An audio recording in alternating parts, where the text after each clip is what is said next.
Welcome to Blind History with Josh Berry. Over the next few weeks, we will be diving into the history of Egypt. Along for the ride, we are joined by our resident Egyptian expert, who will help us explore this wonderfully rich and fascinating history. We're going to unearth the story of pre-dynastic Egypt. What were the key ingredients that transformed scattered settlements along the Nile into one of the most enduring empires the world has ever seen? It's a period shrouded in mystery, pieced together from fragments of pottery, tools, and tombs. Get ready to have your understanding of Egypt turned upside down. Thanks for having me. It's exciting to shed light on this formative period. People often jump straight to the pyramids, but the real story of Egypt begins long before that, in the villages and fields along the Nile. So, what exactly is pre-dynastic Egypt? What time frame are we talking about? We're looking at the period before, around 3100 BCE. Think of it as the long runway before the plane takes off. It's the era where communities experimented with agriculture, developed social hierarchies, and laid the groundwork for the political structures that would define dynastic Egypt. We are going to discuss the unifying topic of this prehistoric and pre-dynastic Egypt and its environment and culture. A long runway indeed. How do you even begin to study a period before writing? It sounds like trying to assemble a puzzle with most of the pieces missing. That's precisely what it is. We rely heavily on archaeology, examining settlements, burial sites, and the artifacts people left behind. It's a slow, painstaking process of piecing together clues from stone tools, pottery shards, and the remains of houses. This becomes particularly important when looking into the religion and cultural practices of the communities. So, what does the archaeological record tell us about how these early communities were organized?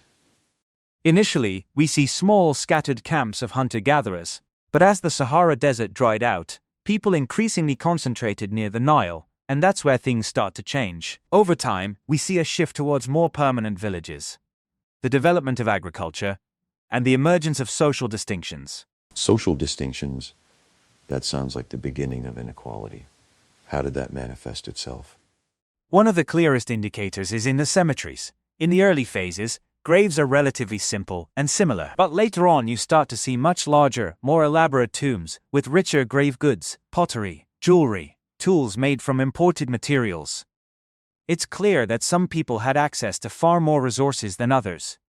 We can see the seeds of later Egyptian society in the cemeteries, and how the placement of the body and position of graves start to hold meaning. You mentioned imported materials. That suggests these communities weren't isolated. Were they trading with other regions?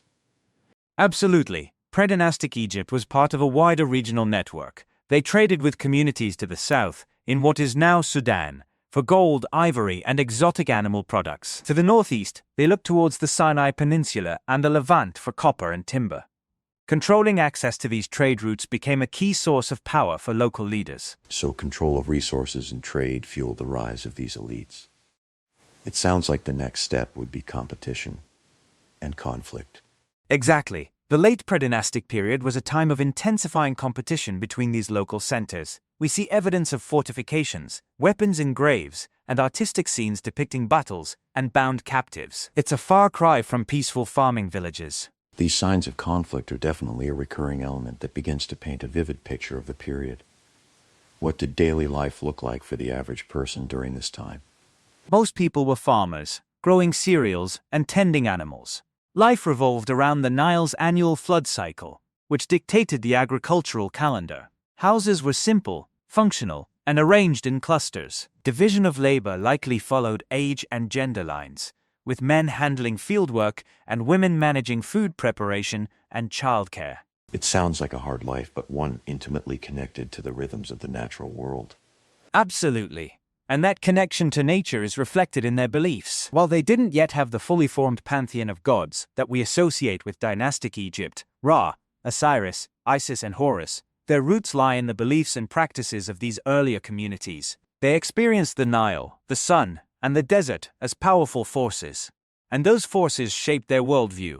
The annual flooding of the Nile was critical to them and how they viewed the world. So how did these beliefs manifest themselves? We see it in their burial practices. The careful placement of the body, the orientation within the grave, and the inclusion of grave goods all suggest a belief in some kind of afterlife. They provided the dead with food, tools, and ornaments, things they would need in the next realm. It's fascinating to think about how these early beliefs paved the way for the complex religious system of later Egypt. What about art? What can art tell us about the predynastic mind?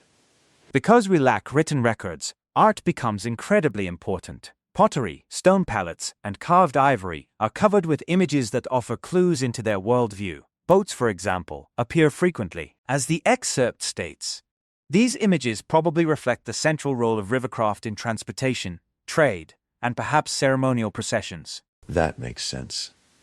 The Nile was the lifeblood of Egypt, so boats would have been essential. Exactly. But the analysis here goes deeper. It goes on to say, a boat might carry not just goods and people but also symbols of power. In later Egyptian religion, solar boats carry the sun god across the sky. These grand myths may be distant descendants of early associations between boats, journeys, and the divine. So, these simple images of boats might actually be hinting at much deeper religious and political ideas. It's like a visual language waiting to be deciphered. Precisely. And that's true of much of predynastic art. Hunting scenes, for instance, likely symbolized human control over chaos. Figures are depicted in poses that anticipate later Egyptian conventions. These are visual cues that taught viewers how to read power and hierarchy. Earlier you mentioned the intensification of competition in the late predynastic period. How did that lead to the unification of Egypt? Over time, certain regions in Upper Egypt, like Hierakonpolis and Abydos, gained prominence. It's possible that a series of local chiefs or proto-kings competed for dominance, gradually expanding their control. Eventually, one lineage succeeded in imposing authority over a wide stretch of the Nile, setting the stage for the unification of Upper and Lower Egypt and the beginning of the pharaonic state. This process of proto-kings competing for dominance and establishing dynasties is very similar to what happened across the globe. So it was a gradual process of consolidation, rather than a sudden event. Yes, and it's important to remember that this unification wasn't just a political act. It was the culmination of centuries of social, economic, and cultural development during the predynastic age. Is there an artifact that symbolizes this transition from the predynastic to the dynastic period? Absolutely. The Narmer palette, though technically from the very beginning of the dynastic period, serves as a bridge between the two eras. It's a ceremonial stone palette that shows a figure, believed to be King Narmer, wearing the crowns of both Upper and Lower Egypt, and smiting a defeated enemy. I've seen images of that. It's a powerful piece of propaganda. It is, but what's fascinating is that many of the elements in the Narmer palette, the hierarchical scale, the smiting pose, the use of animal symbols, have clear antecedents in predynastic art. It's not a sudden break with the past, but a culmination of existing trends. That challenges the common assumption that dynastic Egypt was a completely new beginning. It was built on the foundations laid during the predynastic period. So we are reiterating the unifying topic here. The development of Egypt would not have been possible without the traditions, culture, and groundwork established in the predynastic period. Precisely. The predynastic age created the building blocks for one of the world's most enduring civilizations. The Old Kingdom, with its pyramids and powerful kings, built directly upon these predynastic roots. Let's zoom out for a second. Why is it important to study this period, even though it's so remote and shrouded in mystery? Because it provides crucial insights into the origins of complex societies. It shows us how environmental pressures, social dynamics, and cultural beliefs can interact to create something truly extraordinary. It reminds us that even the most iconic civilizations have humble beginnings. So, what's the most important takeaway from our deep dive into predynastic Egypt? That the Egypt we know and marvel at today didn't just appear out of nowhere. It was the product of centuries of gradual development, experimentation, and adaptation by communities living along the Nile. The hard work, art, culture, and religion that was born out of the challenges in predynastic Egypt set the stage for the pharaohs. And that this seemingly distant era has real-world relevance for us today. By studying the challenges and innovations of predynastic Egyptians, we can gain a better understanding of how societies rise, adapt, and create lasting legacies. Understanding how social hierarchies develop, as well as cultural practices, is relevant to today's world. Exactly. It forces us to question our assumptions about progress and civilization. It reminds us that even the most advanced societies are built on the foundations of the past. So we will wrap it up here for today, but stay tuned for more history of Egypt. The full audio article will be released this upcoming Sunday for a thorough exploration of this fascinating history. Next, we will be exploring early dynastic and Old Kingdom circa 3100 to 2181 BCE. Join us next time on Blind History with Josh Berry, and I will leave you with a question. What other prehistoric periods are we overlooking? What other foundational eras hold the key to understanding the world we live in today?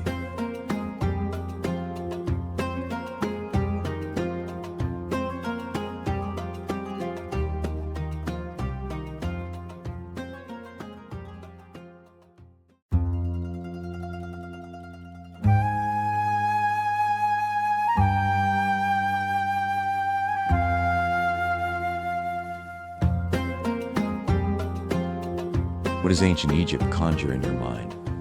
Pyramids, pharaohs, maybe a golden mask or two. But how did all of that come to be? How did a complex society rise from scattered settlements along the Nile? Welcome to Blind History with Josh Berry. Over the next few weeks, we will be diving into the history of Egypt.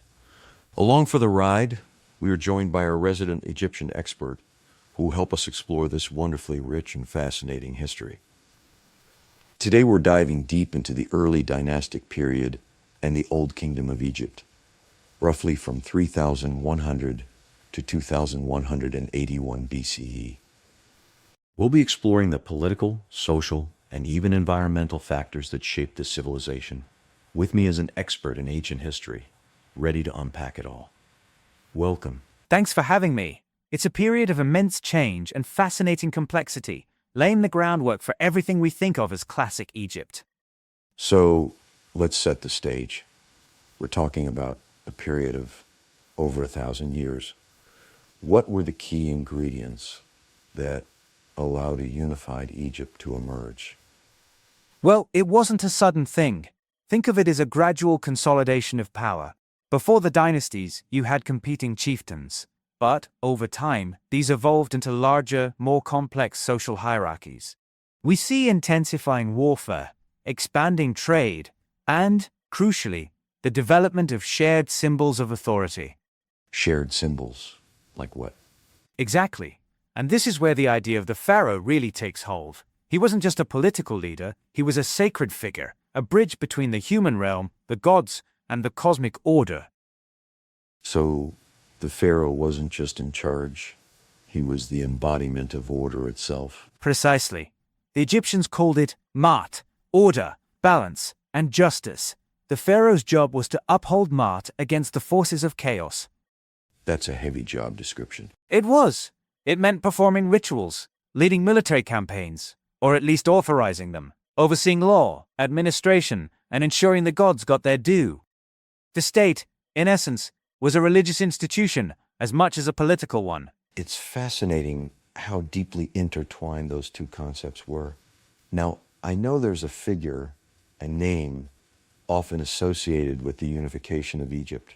Remind me who that is. Yes, legend often credits a figure named Menes with unifying Egypt.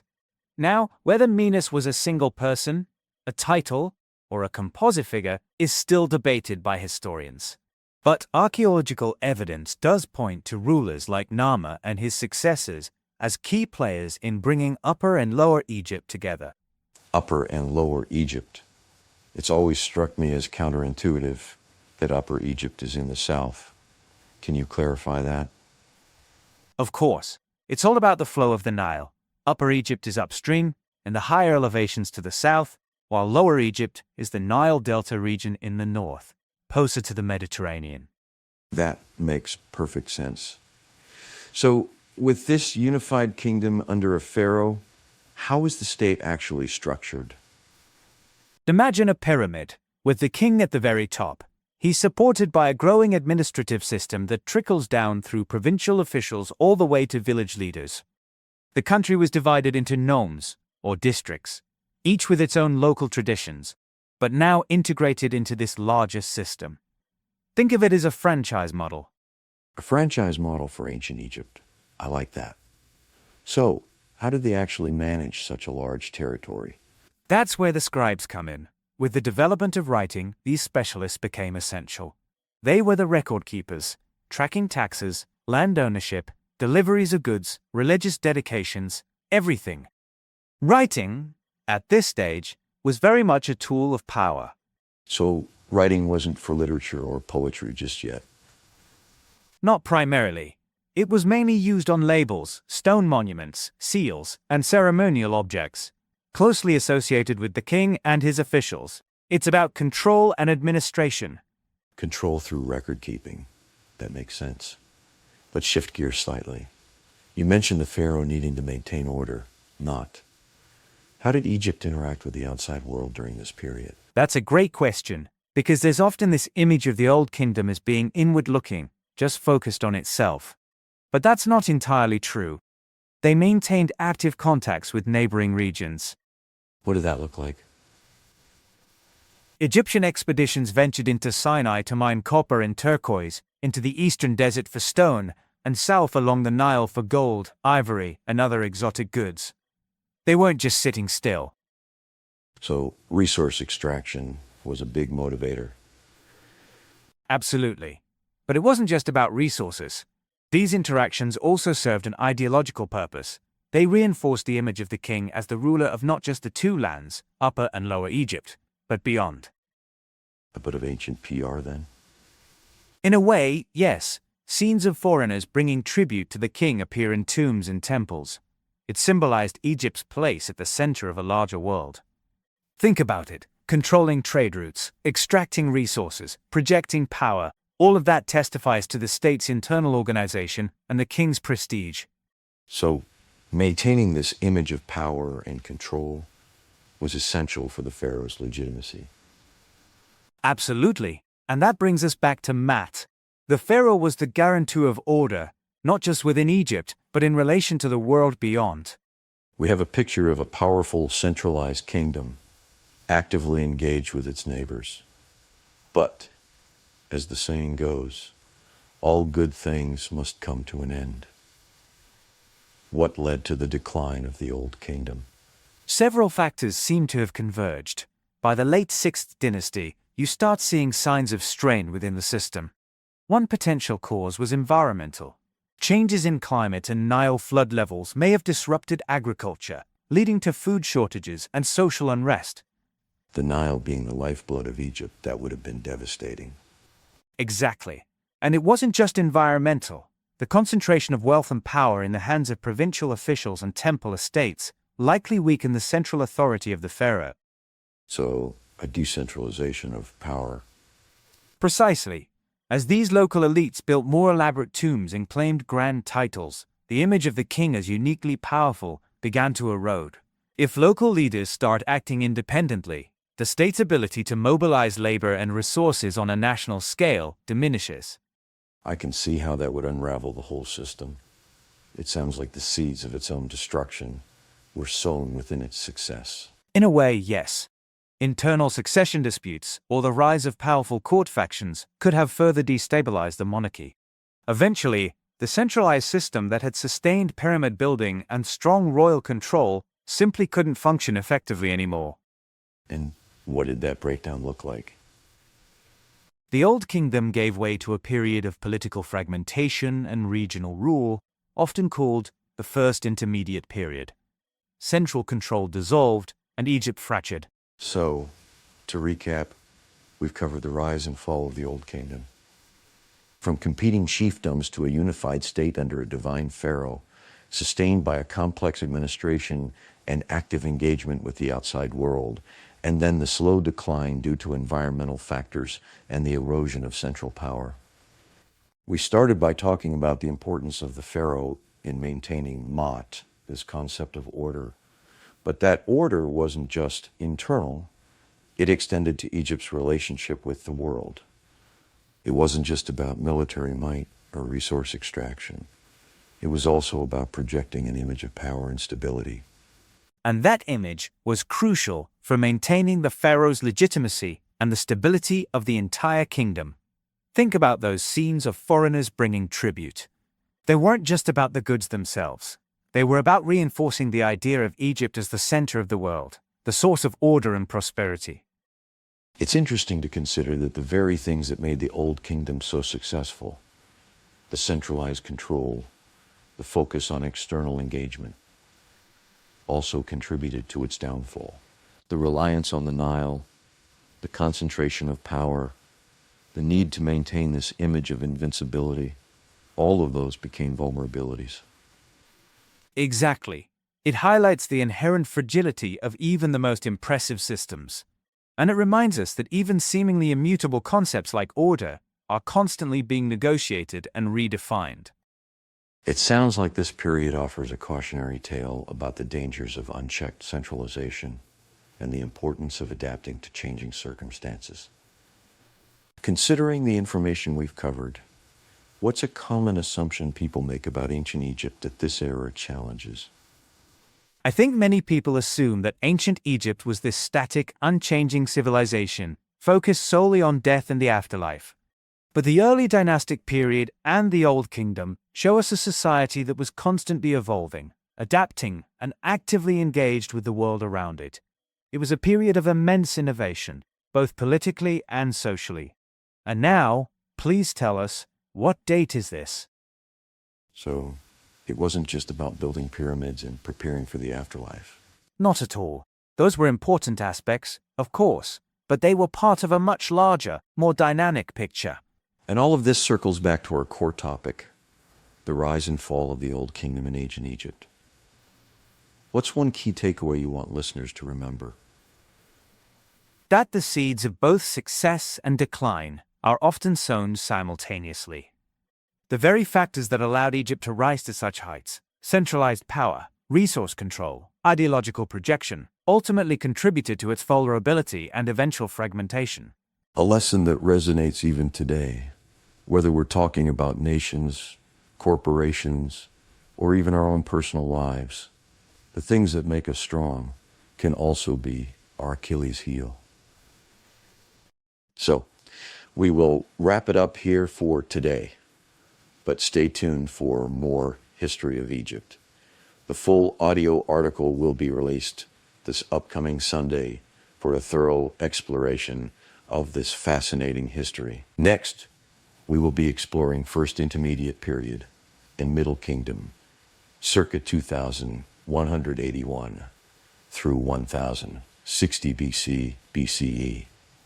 Join us next time on Blind History with Josh Berry. I'll leave you with this. How do we strike a balance between strength and adaptability, between order and flexibility, to avoid the fate of the Old Kingdom?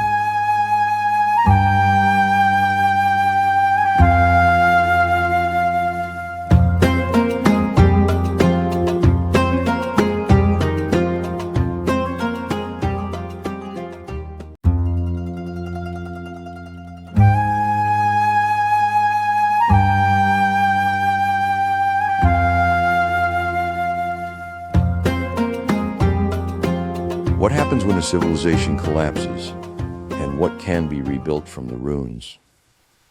Today we're diving into ancient Egypt, exploring a period of fragmentation and renewal that offers surprising lessons for our own world. Welcome to Blind History with Josh Berry. Over the next few weeks, we will be diving into the history of Egypt. Along for the ride, we are joined by our resident Egyptian expert, who will help us explore this wonderfully rich and fascinating history. Today we will be discussing the First Intermediate Period and Middle Kingdom of Egypt. We'll be looking at how the ancient Egyptians grappled with political upheaval, social change, and the enduring power of culture. This isn't just ancient history. It's a story about resilience, adaptation, and the cyclical nature of power. Thanks for having me. It's a fascinating period, often overshadowed by the pyramids of the Old Kingdom or the imperial ambitions of the New Kingdom, but it was really formative in shaping Egyptian identity. So, let's set the stage. What exactly was the first intermediate period? And what triggered this apparent collapse? Essentially, it was a period of political fragmentation and decentralization that followed the end of the Old Kingdom around 2018 1 BCE. The long-held view is that it was a chaotic free-for-all after the collapse of the Sixth Dynasty. Power devolved from a strong central authority to regional leaders. So instead of a pharaoh in charge of everything, you had competing power centers. Exactly. You had two main power blocks. In the north, rulers based in Heracleopolis claimed the title of king and controlled parts of Lower and Middle Egypt. And in the south, a line of Theban rulers gradually extended their influence. Then you also had local nomarchs, provincial governors, who exercised significant autonomy. It was a real mosaic of regional regimes. A mosaic. I like that. So how did this fragmentation affect ordinary Egyptians? That's where things get interesting. The traditional narrative paints a picture of widespread chaos, and some Middle Kingdom texts certainly emphasize that. They talk about the land being in turmoil, the poor becoming rich, and the rich becoming poor, tombs being violated. It's a very dramatic picture. Almost like propaganda from the Middle Kingdom, trying to make themselves look better by comparison. Precisely. But archaeology gives us a more nuanced view. Life in many regions continued with a surprising degree of continuity. Villages still farmed, local temples still functioned. So it wasn't a total breakdown, but rather a shift in the way power was organized. So even amidst political upheaval, daily life went on. That's a key point, the idea of continuity, even during disruption.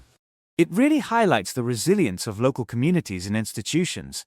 And it also shows how later generations can selectively remember and interpret the past to serve their own agendas. Okay, so how did Egypt move from this fragmented state to the Middle Kingdom? What was the catalyst for reunification? Thebes, in the south, gradually rose to prominence. The Theban rulers presented themselves as champions of order and legitimate restoration. They combined military strength with religious prestige. And this is where the god Amun enters the picture. Amun, as in the major deity? Exactly. Amun was originally a local deity of Thebes, but as Theban power grew, so did Amun's status. The Theban leaders framed their political victories as the will of Amun, which reinforced loyalty to their rule. It was a potent combination, political ambition and religious devotion. So, you're saying the rise of Amun was intertwined with the political ambitions of Thebes? Absolutely. And through a series of campaigns and diplomatic maneuvers, the Theban line ultimately prevailed. Around the early 20th century BCE, a Theban king reunited Egypt under a single crown, marking the beginning of the Middle Kingdom. And that brings us to the Middle Kingdom. What characterized this new era? The Middle Kingdom is often seen as a classical phase of Egyptian civilization. The state reasserted central authority, but with a new vision of kingship. Kings portrayed themselves not only as powerful rulers but also as wise shepherds of their people, keenly aware of the need to prevent a return to chaos. Wise shepherds. That's a very different image than the god kings of the Old Kingdom. It is. Middle Kingdom pharaohs invested in both political and ideological consolidation. They re-established control over the provinces, reorganized administration, and promoted a strong royal ideology that emphasized the king's responsibility to maintain justice and provide for the needy. So there was a shift in emphasis from absolute power to social responsibility. Yes, and that's reflected in the literature of the time. Stories and teachings explore what happens when order collapses, when kings rule badly, or when social roles are inverted. It's almost like they're grappling with the lessons of the first intermediate period. Earlier you mentioned texts from the Middle Kingdom that look back on the first intermediate period as a time of chaos. Can you tell me more about that? Well, one of the key things to remember about the Middle Kingdom is that it was a period of reflection and self-awareness. There was a sense that their prosperity was fragile, dependent on good governance and moral conduct. As it says in the source texts, There was an introspective style of kingship that all influenced how subsequent dynasties imagined their own role. That phrase, introspective style of kingship, really encapsulates the shift you're describing. It does. And it wasn't just about ideology. The Middle Kingdom rulers also invested in practical measures to rebuild the state and the economy. They undertook extensive works on irrigation, canal building, and land reclamation, especially in the Fayum region. The Fayum, that's an area southwest of modern Cairo, right? Exactly. By improving agricultural infrastructure, they aimed to secure reliable harvests, prevent famine, and generate surpluses to support the state, temples, and elite. The bureaucracy also grew in sophistication, with scribes playing a crucial role in recording land holdings, tax obligations, and deliveries of produce. So, a more efficient and organized state apparatus. Precisely. And trade routes were reactivated and expanded. Contacts with Nubia to the south became especially important for accessing gold, ivory, and other resources. Let's zoom out for a second. We've talked about the political and economic changes of the Middle Kingdom. How did these changes affect Egyptian society and daily life? For most Egyptians, the Middle Kingdom brought a measure of renewed stability. Farmers worked the fields, and village life revolved around the agricultural cycle. Social stratification remained pronounced, but there was a growing sense that aspects of royal ideology were now relevant to a wider segment of society. How so? Well, tombs of non-royal individuals became more elaborate, with more extensive inscriptions. Texts discussed the judgment of the dead, where a person's deeds and character mattered. This suggests a broader expectation that ordinary people, not just kings, could aspire to a meaningful afterlife if they lived ethically. So, the idea of an afterlife wasn't just for the elite anymore. Exactly. This democratization of the afterlife is a key development, and it's also reflected in religious practices. People addressed prayers and letters to gods and deceased relatives, asking for help with everyday problems. This more personal piety existed alongside the formal temple cults. It sounds like a more intimate and direct relationship with the divine. Yes, people were finding new ways to connect with the spiritual realm, and this also ties into the art and literature of the Middle Kingdom. Art is often praised for its balance and refinement. Sculptures of kings and officials exhibit a controlled realism, sometimes even a hint of age or weariness. You're saying there was a shift away from the idealized portrayals of the Old Kingdom. Yes, faces may show a certain seriousness or introspection, rather than the serene idealization more common in the Old Kingdom. This subtle change may reflect a new conception of kingship and elite identity, one that acknowledged the burdens of rule and the fragility of order. That's fascinating. It's like the art is reflecting the lessons learned from the first intermediate period. Absolutely. And literature reached a new level of complexity and self-awareness. Texts tackled themes of good governance, social inequality, and the unpredictability of fate. They give a voice to elite anxieties and aspirations, providing insight into how Middle Kingdom Egyptians thought about their own history. So, to reiterate, we're seeing this theme of reflection and learning from the past across various aspects of Middle Kingdom society. Precisely. But the Middle Kingdom wasn't a perfect utopia. As it progressed, especially into the 13th dynasty, signs of growing complexity and strain emerged. The royal line became more crowded and perhaps less stable, with many kings ruling for relatively short periods. So, the seeds of instability were already being sown. Yes. Provincial elites and military officials again gained influence, and some regions may have begun to act more autonomously, and foreigners, particularly from Western Asia, settled in the Eastern Delta in increasing numbers. These Asiatics, as they were called in Egyptian texts. Exactly. They participated in local economies, serving as laborers, traders, or even mercenaries. Over time, these demographic and political shifts would contribute to another phase of fragmentation, often labeled the Second Intermediate Period. So, history repeating itself? In a way, yes. Foreign-based dynasties would share or contest power with native Egyptian rulers. But even as the Middle Kingdom order weakened, its administrative structures, religious ideas, and artistic norms remained deeply embedded and would continue to shape Egyptian life. So, the legacy of the Middle Kingdom endured, even through another period of upheaval. Absolutely. The First Intermediate Period and Middle Kingdom together demonstrate Egypt's capacity for collapse and renewal.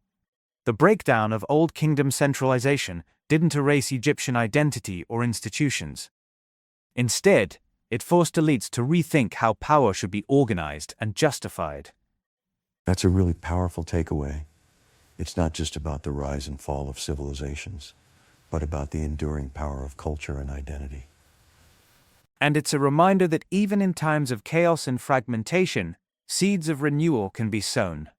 The Middle Kingdom's rulers presented themselves as restorers of order who would learn from past failures, and their era left a deep impression on later generations. So, what's the big lesson here? What should our listeners take away from this deep dive into ancient Egypt? I think the most important insight is that collapse isn't necessarily the end.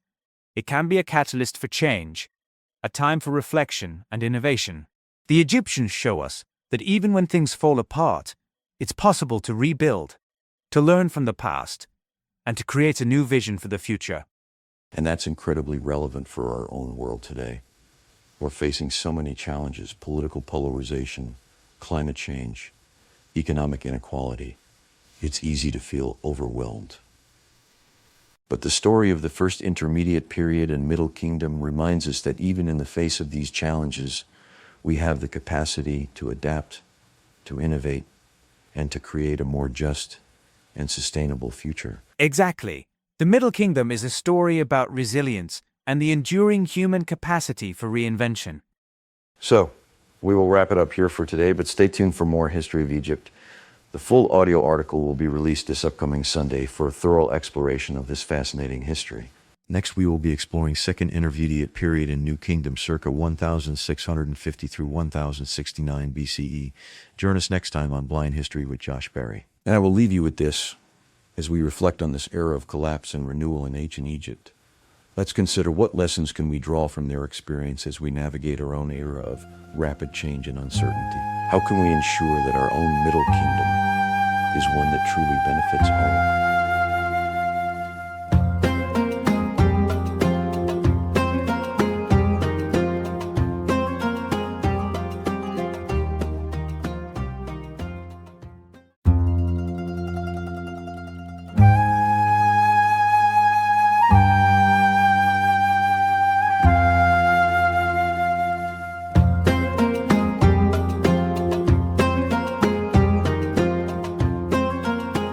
Imagine a kingdom forged in resistance, expanding its reach to become an empire, only to grapple with internal power struggles and external threats centuries later. That's the story we're diving into today. Welcome to Blind History with Josh Berry. Over the next few weeks, we will be diving into the history of Egypt. Along for the ride, we are joined by our resident Egyptian expert, who will help us explore this wonderfully rich and fascinating history. This is a pivotal period in ancient Egyptian history, the Second Intermediate Period and the New Kingdom. We'll explore how Egypt rose from a time of fragmentation and foreign rule to become a dominant force in the ancient world, and what ultimately led to its decline. Get ready for a journey through pharaohs, battles, and the enduring legacy of a civilization. It's a fascinating era, really showing how a society can reinvent itself after profound disruption. We're talking about a span from roughly 1650 to 1069 BCE, a period marked by both vulnerability and unprecedented strength for Egypt. So, let's set the stage. What exactly was the Second Intermediate Period, and what made it so disruptive? Think of it as a crisis of governance. Following the relative stability of the Middle Kingdom, central authority weakened, leading to political fragmentation. Different regions of the Nile Valley fell under competing rulers. But this time, There was a game-changing element. Foreign dynasties establishing themselves on Egyptian soil, most notably the Hyksos in the eastern delta. The Hyksos. That's a name that often comes up in discussions of ancient Egypt.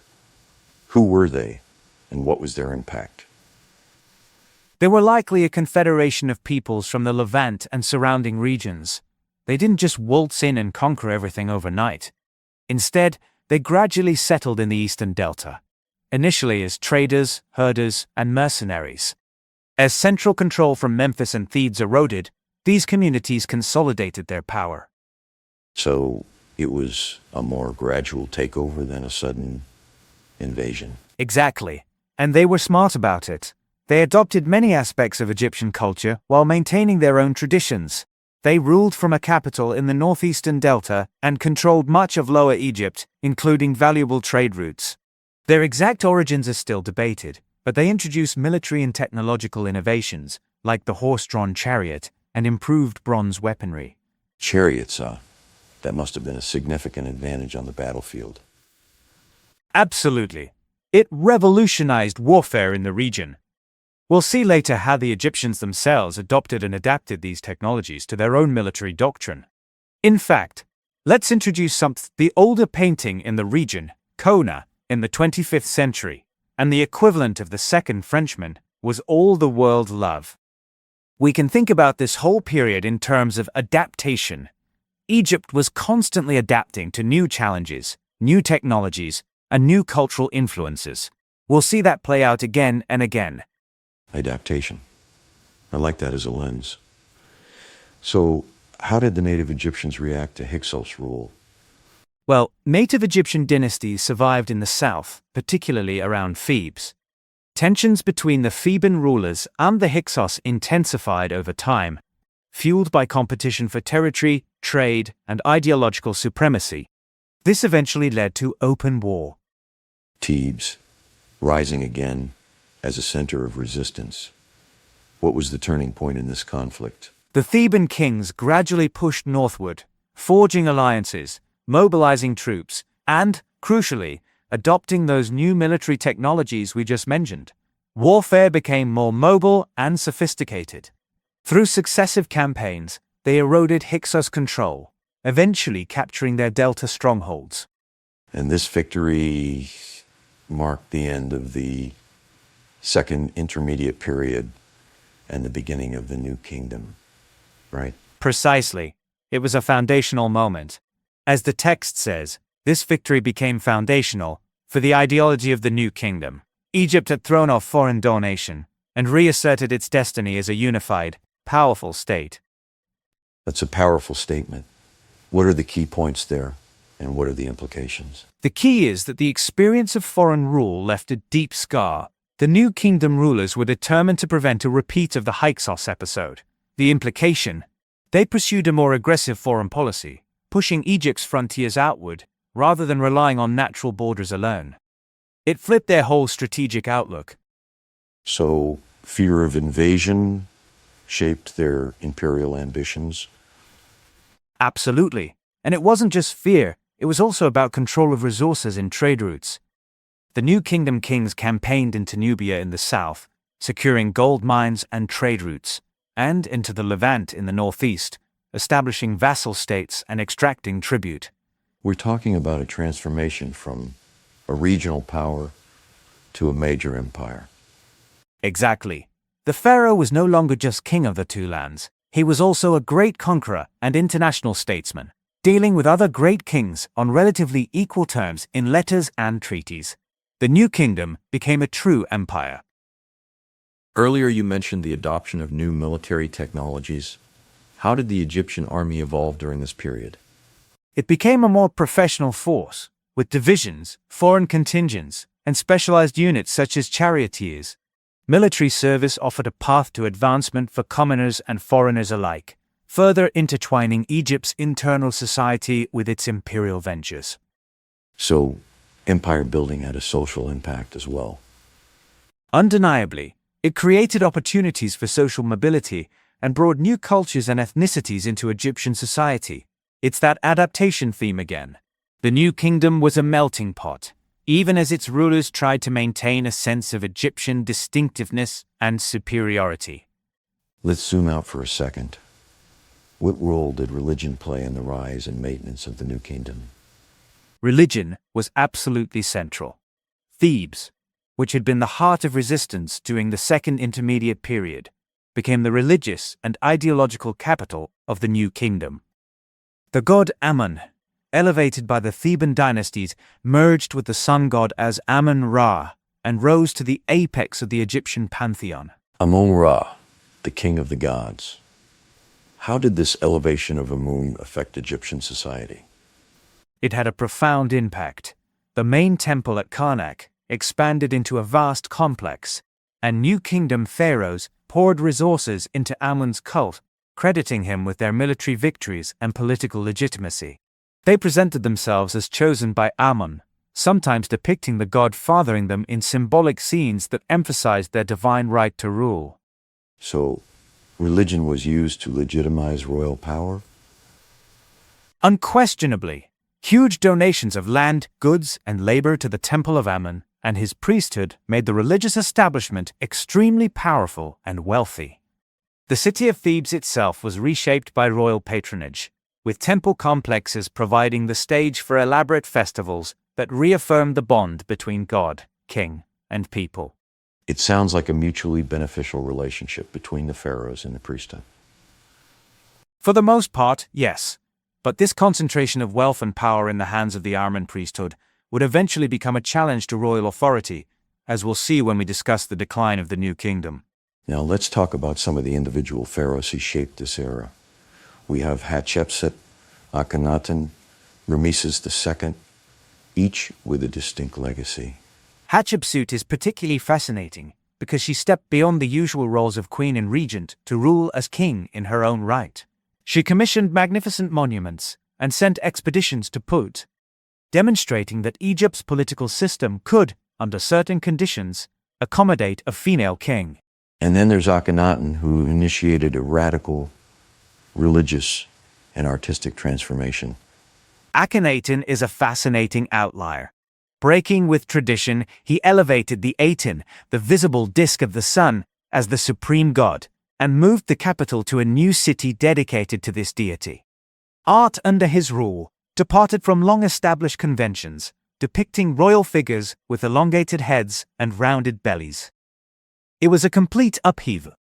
A religious revolution, you could say. Absolutely, but it was short-lived. After Akhenaten's death, his reforms were rapidly reversed, and traditional gods were restored. It does, however, reveal how flexible, at least briefly, Egyptian religion could be, and how deeply intertwined theological shifts were with political and social tensions. So, Akhenaten's reign was ultimately an aberration. In many ways, yes. But it's an important reminder that even in a society as seemingly static as ancient Egypt, radical change was possible. And the backlash against Akhenaten shows the resilience of traditional religious beliefs and the power of the priesthood. And then we have Ramesses II, the Great. What's his claim to fame? His long reign was marked by ambitious building projects, extensive military campaigns, and a deliberate effort to project an image of unparalleled greatness. He erected temples and statues across Egypt and Nubia, inscribing his name so frequently that he became one of the most recognizable pharaohs in the archaeological record. He certainly left his mark on the landscape. Indeed, militarily, he's particularly associated with the Battle of Kadesh against the Hittites. Though the engagement was tactically indecisive, both sides claimed victory, and it eventually led to a peace treaty and diplomatic marriage arrangements. A peace treaty, that's a significant achievement in a world of constant warfare. Absolutely. It marked a new phase of international diplomacy, in which Egypt and the Hittites recognized each other as great powers and strategic partners. It's a good example of adaptation on a grand geopolitical scale, recognizing a stalemate and pivoting to diplomacy. We've talked about the rise and the peak of the New Kingdom. What led to its decline? Several pressures eroded its stability over time. The cost of empire, Maintaining garrisons, conducting campaigns, and administering far-flung territories strained resources. Rival powers in the Near East, shifts in trade routes, and waves of migrants and raiders altered the geopolitical landscape. Internally, the increasing wealth and independence of powerful priesthoods, especially that of Ammon at Thebes, challenged royal authority. So, the very factors that contributed to its rise ultimately led to its downfall. In a way, yes. The new kingdom became a victim of its own success. The empire became too large and too expensive to maintain. The priesthoods became too powerful. And external pressures became too great. Succession disputes, short reigns, and court rivalries further weakened central control. This sounds like a complex web of interconnected factors. It was. By the end of the 20th dynasty, Egypt's hold on its Asiatic possessions had largely evaporated, and its control over Nubia had weakened. The country faced attacks from groups often referred to as Sea Peoples and other external threats. This led to the collapse of New Kingdom unity and the onset of a new era of divided rule and foreign influence. So, what's the lasting legacy of the Second Intermediate Period and the New Kingdom?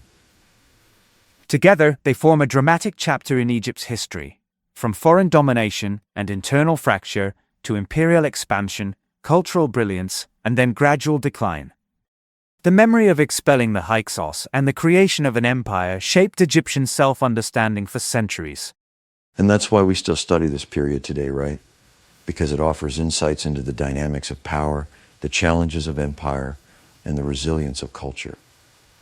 Exactly. New Kingdom monuments, texts, and artistic conventions became touchstones for later periods and for modern perceptions of pharaonic Egypt. It's the period that most people think of when they imagine ancient Egypt, the pyramids, the pharaohs, the gold, the gods. But as we've seen, that image is built on a complex history of adaptation and transformation. Let's come back to our unifying topic here. This long era saw Egypt transform from a fragmented kingdom under foreign rule to a powerful empire, and then, ultimately, to decline. Precisely, and it set the stage for the challenges and transformations that would follow under Libyan, Kushite, Assyrian, Persian, Greek, and Roman rule. It was a turning point in Egyptian history, and indeed, in world history.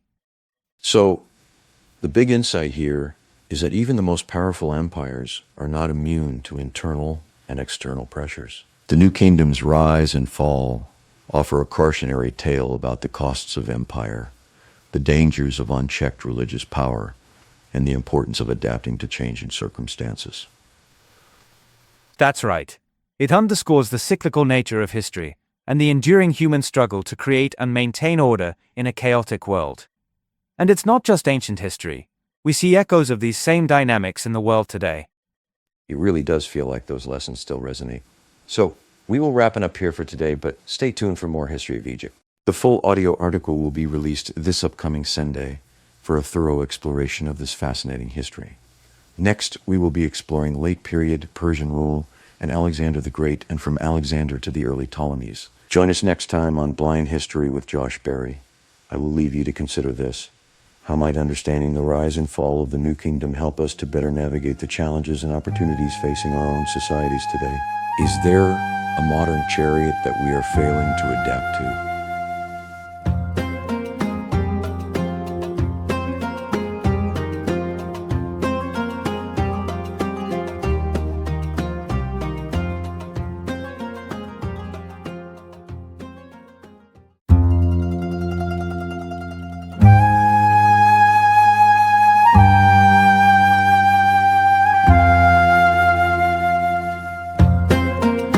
What happens when a civilization faces waves of foreign rule, but still clings to its identity?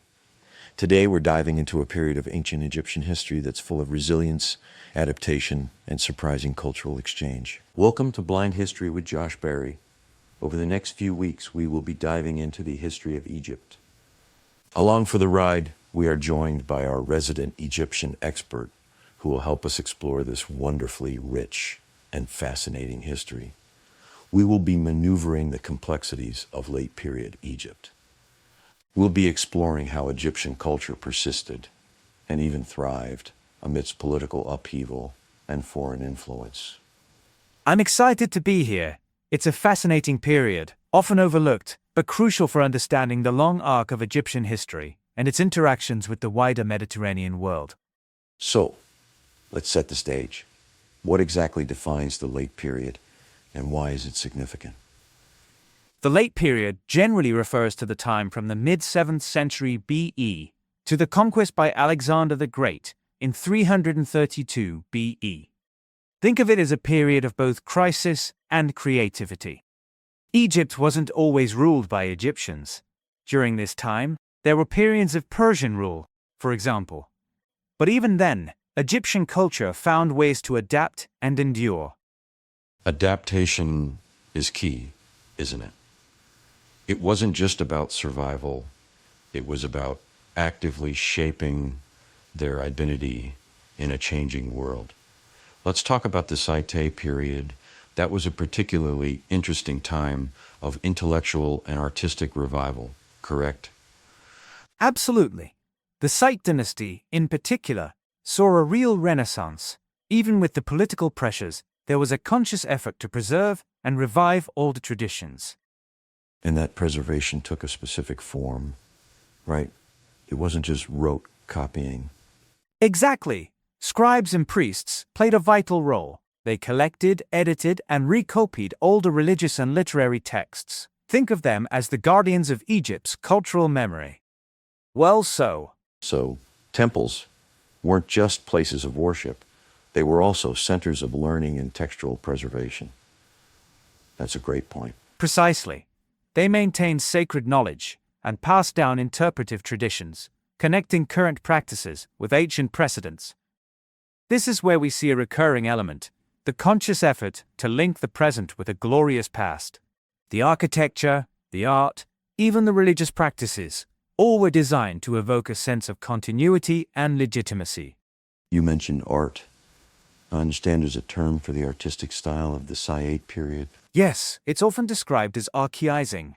It means that artists deliberately imitated older styles, like those of the Old Kingdom. Statues and reliefs might echo the proportions and compositions of earlier periods. It sounds like they were trying to make a statement. Absolutely. It was a way of asserting continuity, of saying that the current rulers were the rightful successors to the great pharaohs of the past. It was a powerful visual message. But it wasn't just blind imitation, was it? Not at all. Site artists added their own touches. There are subtle variations in detail, costume, and facial expression that distinguish late-period works from their models. They were working creatively within the tradition, not trapped by it. So, they were innovating while still paying homage to the past. That's a delicate balance. Exactly. And that's what makes the art of this period so interesting. It's not just a pale imitation of earlier grandeur, it's a sophisticated reinterpretation. It sounds like this period was a real high point, at least culturally. But what happened when foreign powers took over? How did the Egyptians maintain their identity there? That's the core question, isn't it? The growing presence of Greek communities in Egypt is a defining feature of the late period. The Saite kings, for example, recognized the value of Greek mercenaries and traders. So, they weren't necessarily... Actually, no. The Saite kings granted privileges to the Greeks, even establishing Naucratis in the Delta as a designated Greek trading port and settlement. It became a point of contact between cultures. a melting pot, in a way. In a way, yes. But it also created tensions, of course. Different cultures interacting always do. But that interaction also spurred innovation and exchange. Even under foreign rule, there was this negotiation happening, this give and take. Earlier you mentioned the Site dynasty and its conscious effort to connect to the past. How did this play out when the Persians came into the picture? The Persian conquest was a major turning point. But even then, the Egyptians didn't simply disappear. The Persians governed through Egyptian institutions, even as they asserted their authority. So it wasn't a complete overhaul? No, it was more nuanced than that. Egyptians responded by using those same institutions to preserve as much autonomy as they could. It was a constant push and pull, a negotiation of power and identity. It's fascinating how they use the existing structures to their advantage. It reminds me of that quote, "The master's tools will never dismantle the master's house." That's a very astute analogy. It highlights the complex relationship between the conquered and the conqueror. The Egyptians weren't passive victims. They were active agents in shaping their own destiny. So, what does all of this tell us about Egyptian identity in the late period? It seems like this is a time when they are constantly reaffirming who they are in the face of external pressures. What were the different ways they tried to achieve independence? Between waves of Persian domination, Egypt experienced brief periods of renewed independence under native dynasties. These rulers typically emerged from revolts or regional power bases. And they presented themselves as Defenders of Egyptian tradition against foreign aggression. They invested heavily in temple building and restoration, seeking divine favor and popular support by associating themselves with ancient sacred sites and rituals. it was a deliberate strategy to connect with the past, to evoke that sense of continuity we talked about earlier. Absolutely. As the document states, a restored king could present himself as a restorer of order, a defender of the gods, and a champion of the country's ancient identity. That's a powerful statement. It shows how important the idea of native kingship remained, even after periods of foreign rule. The most successful of these native revivals drew strength from the combination of local loyalty and practical diplomacy. Exactly. They weren't simply anti-foreign reactions. They were attempts to rebuild a viable Egyptian state in a difficult geopolitical environment. So it was more than just symbolism. They needed real power, real resources. Indeed, these kings knew that survival depended on more than ritual language. They needed allies, resources, garrisons, and the support of temple elites who could help bind the country together. It sounds like a constant balancing act. It was. They were navigating a complex web of internal and external pressures. They had to be both conservative and realistic, reverent of the past, and tactically engaged in the present. So, even in these brief periods of independence, the shadow of foreign powers loomed large. Constantly, the Achaemenid Empire remained a formidable presence, and Greek city-states and other regional powers pursued their own interests in the eastern Mediterranean. It paints a picture of a civilization under constant pressure, constantly adapting, and constantly reaffirming its identity. We talked about the Saitai period and the conscious revival of older traditions. Then we discussed how Egyptians used existing institutions under Persian rule to maintain autonomy. And now these brief periods of independence where rulers presented themselves as defenders of Egyptian identity. This all brings up a question that I think we should examine. How accurate is our perception of the late period? Is there a common assumption that we need to challenge? I think a common assumption is that the late period was simply a period of decline, a pale imitation of earlier greatness. But that misses the sophistication and resilience of the era. It ignores the ways in which Egyptian culture adapted and evolved in response to changing circumstances. So, it's not just about decline, it's about transformation. Exactly. It's about seeing how Egyptian identity persisted and even thrived in the face of political upheaval and foreign influence. It's about recognizing the agency of the Egyptian people and shaping their own destiny. That's a crucial point. It's about shifting our perspective from one of passive victimhood to one of active resilience. So as we begin to wrap up, can you give us a concise takeaway from our deep dive into late period Egypt? The most important insight, I think, is that Egyptian identity in the late period was not static or monolithic. It was a dynamic and evolving process, shaped by both internal traditions and external pressures. The Egyptians were not simply clinging to the past, they were actively creating a new future for themselves. Does this matter now? Why should we care about what happened in Egypt over 2,000 years ago? because it offers valuable lessons about cultural resilience, adaptation, and the enduring power of identity. In a world that is increasingly interconnected and globalized, it's more important than ever to understand how cultures can maintain their unique character in the face of external pressures.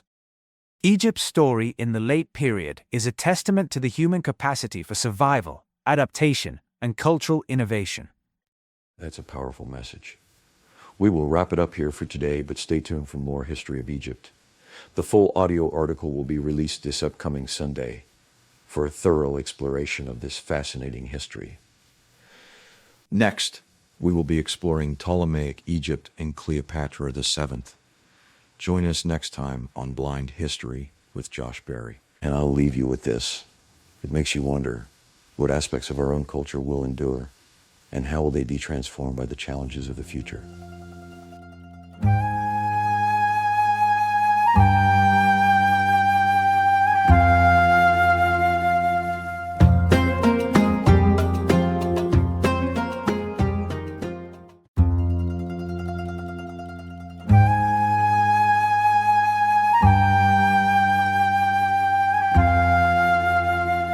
Welcome to Blind History with Josh Berry, the podcast that dusts off the forgotten corners of history.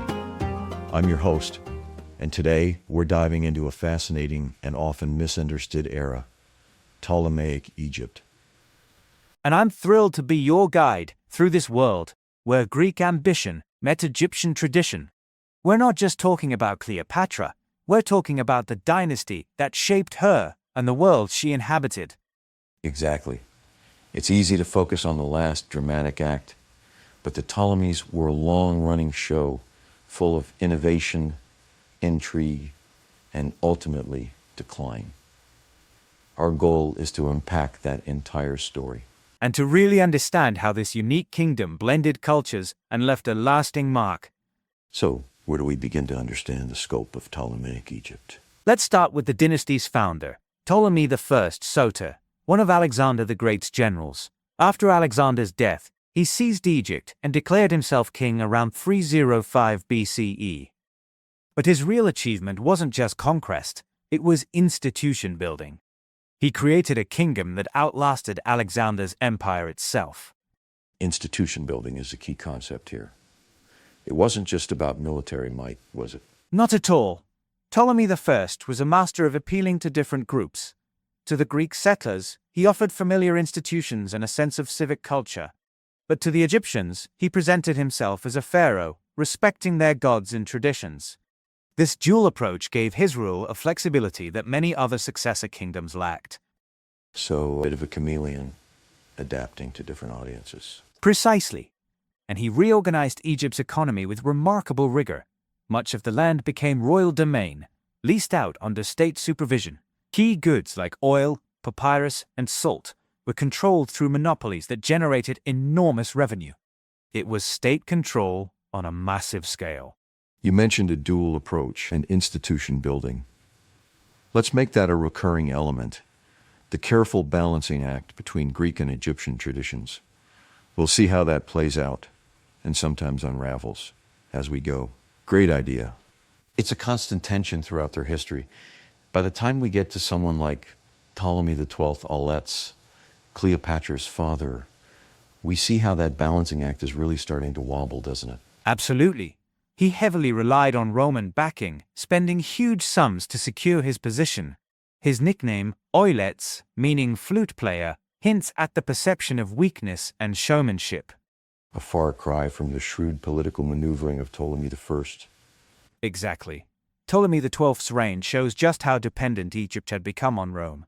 He bribed Roman leaders, paid for recognition, and presented himself as a useful ally rather than a sovereign equal. It bought him temporary security, but at a huge cost. So let's zoom out for a second. We've talked about the dynasty's rise and the seeds of its decline. What were some of the major factors contributing to this shift? Well, by the middle of the 2nd century BCE, Ptolemaic Egypt faced mounting internal and external pressures. Dynastic conflict, fiscal strain, social resentment, and foreign rivalry all began to work against it. One of the most damaging features was the dynasty's habit of repeated family conflict. Royal succession was rarely smooth, and the court often became a battleground. Brothers against sisters, mothers against sons, a real soap opera. And these struggles weren't just personal quarrels. They shaped the fate of the state. Each succession crisis weakened authority, encouraged factionalism, and invited outside interference. Over time, the dynasty's own family structure became one of the main reasons it could no longer govern effectively. There's that recurring element again, internal division undermining external strength. And it wasn't just political infighting, right? The economy was also under strain. Precisely. The Ptolemies maintained a tightly managed economy, with state control over agriculture, taxation, and many forms of production. That system had once generated immense wealth, but it also depended on efficient administration and political stability. When corruption spread, when officials abused their power, and when local resentment deepened, the state found it harder to keep revenues flowing. So the very system that made them strong became a liability. Exactly. And heavy taxation and burdensome labor obligations made the rural majority increasingly restive, especially in Upper Egypt. Plus, the Ptolemies had to contend with the limits of imperial overreach. They fought long wars with the Seleucid Empire, but those conflicts became harder to sustain over time. Wars are expensive, even when you win.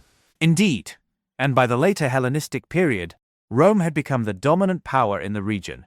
Egypt's rulers increasingly found themselves maneuvering not as equals, but as anxious clients trying to preserve autonomy.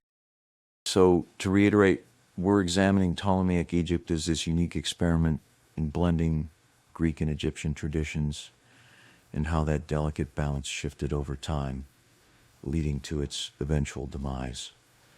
And we've already seen that the seeds of that demise were sown from within through dynastic infighting and economic strain, as well as external pressures from Rome. That's a perfect summary. Now, let's shift gears and talk about Alexandria, the jaw of the Ptolemaic kingdom. Yes, the city that symbolized the dynasty's Yes, the city that symbolized the dynasty's greatness. Absolutely. Founded by Alexander and developed by the Ptolemies, it became the commercial, political, and intellectual capital of the Hellenistic world. By the time of Cleopatra VII, Alexandria was one of the largest cities in the Mediterranean, a place where sailors, merchants, scholars, priests, and courtiers all moved through a dense and cosmopolitan urban environment. It sounds like a vibrant, bustling metropolis. It was. Alexandria's harbors were essential to the kingdom's wealth.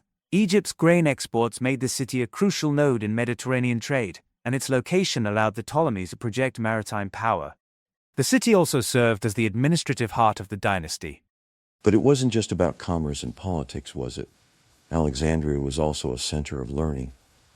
Indeed, the library and the museum drew scholars from across the Greek world and beyond. Royal patronage made scholarship into a matter of state prestige. The kings wanted knowledge, but they also wanted the reputation that came with hosting the world's greatest center of learning. It's almost like they understood the soft power of knowledge. Absolutely. The library grew through aggressive collecting. Ancient accounts describe royal agents acquiring scrolls through purchase, copying, and sometimes even confiscation when visiting ships. Whether every story is literally true or not, the broader point remains. The Ptolemies were determined to gather and organize knowledge on a scale unmatched by earlier rulers. That's quite a statement. So, what kind of knowledge were they after? Texts in poetry, drama, history, philosophy, medicine, astronomy, and geography were studied and catalogued. Alexandria became a place where scholarly work could flourish under royal support. Among the most famous scholars associated with Alexandria were Euclid, Eratosthenes, and Callimachus. Euclid, of geometry fame, was there. The very same. His Elements gave mathematics a formal structure that would influence later generations for centuries. Eratosthenes calculated the Earth's circumference with remarkable accuracy, showing the intellectual ambition of Alexandrian science. Callimachus helped develop systems of cataloging and literary criticism that shaped the organization of knowledge itself. It sounds like Alexandria was a true melting pot of ideas. It was. Poets such as Theocritus and Apollonius of Rhodes gave Hellenistic literature new forms and new sophistication. Jewish scholars in the city later produced the Septuagint, the Greek translation of the Hebrew Bible, one of the most important translations in world history. Egyptian priestly traditions also entered Alexandrian intellectual life. So, again, that blending of cultures we talked about earlier, playing out in real time. Precisely. Alexandria wasn't simply Greek. It was a meeting place where Greek, Egyptian, Jewish, and other traditions interacted in ways that changed the ancient world. The Pharos Lighthouse, one of the 7 wonders of the ancient world, became a symbol of this ambition. It guided ships into the harbor, but it also stood as a monument to the dynasty's cosmopolitan self-image. Alexandria wanted to be seen as a city of light, learning, and maritime power. A beacon, both literally and figuratively. Exactly. But, and there's always a but, Alexandria was also volatile. Its population was mixed, ambitious, and politically sensitive. Greeks, Jews, Egyptians, and others lived in close proximity, and tensions over religion, citizenship, privilege, and resources could erupt into conflict. The city's energy made it extraordinary, but it also made it difficult to control. Court intrigue and urban unrest were constant features of Ptolemaic politics. So, that brilliance came with a cost. Internal tensions, nearing the larger kingdom. Right, it's that balancing act again. It's tempting to see Cleopatra as this singular figure, a queen of unparalleled charisma. But her story is so deeply intertwined with the dynasty that preceded her. How so? Well, she was born into a kingdom that still possessed grandeur, but had lost much of its independence. She was the first Ptolemy known to have learnt Egyptian, and she was far more politically and intellectually gifted than the caricatures later attached to her in Roman propaganda. She grew up in a court world that demanded both symbolic sophistication and practical intelligence, and she excelled at both. So, she understood the game, both from the Egyptian and the Roman perspective. Absolutely. She understood the languages of power better than most rulers of her time. She could speak Greek, and she could present herself in Egyptian terms as a legitimate pharaoh. She also understood that Egypt's survival now depended on navigating the Roman political order, not resisting it blindly. That gave her reign an unusual mixture of confidence and desperation. That's a powerful image. Confidence and desperation intertwined. Do you have an example that highlights that tension? Early in her reign, she was pushed aside by her younger brother, Ptolemy XIII, and forced into exile. But Cleopatra was not content to disappear. She regrouped, gathered support, and returned to challenge him. Her willingness to act decisively is one reason she remained such a compelling figure. She was not merely a victim of circumstance, she was an active political operator, trying to save a collapsing kingdom. A fighter, through and through. And then Caesar enters the picture. Indeed. Julius Caesar's arrival in Egypt brought him directly into Cleopatra's struggle with Ptolemy XIII. The famous story of Cleopatra smuggling herself into Caesar's presence, whether literally true or later embellished, captures an important truth. She understood the need for theatrical as well as strategic action. Her alliance with Caesar was both political and personal. It's hard to separate the personal from the political when you're a queen trying to survive. Exactly. Caesar needed Egyptian grain, stability, and a resolution to the dynastic conflict. Cleopatra needed military support and a path back to the throne. Their partnership served both interests. Caesar defeated the forces of Ptolemy XIII and installed Cleopatra as queen, alongside her younger brother, Ptolemy XIV. And then came Caesarion, her son by Caesar. Yes, Caesarion added another layer to the story. Cleopatra clearly intended him to represent a new dynastic future, one that could tie Egypt more closely to Rome, while preserving her own legitimacy. The child symbolized her ambition to keep Egypt sovereign through a political link to the Roman world. A powerful symbol, indeed.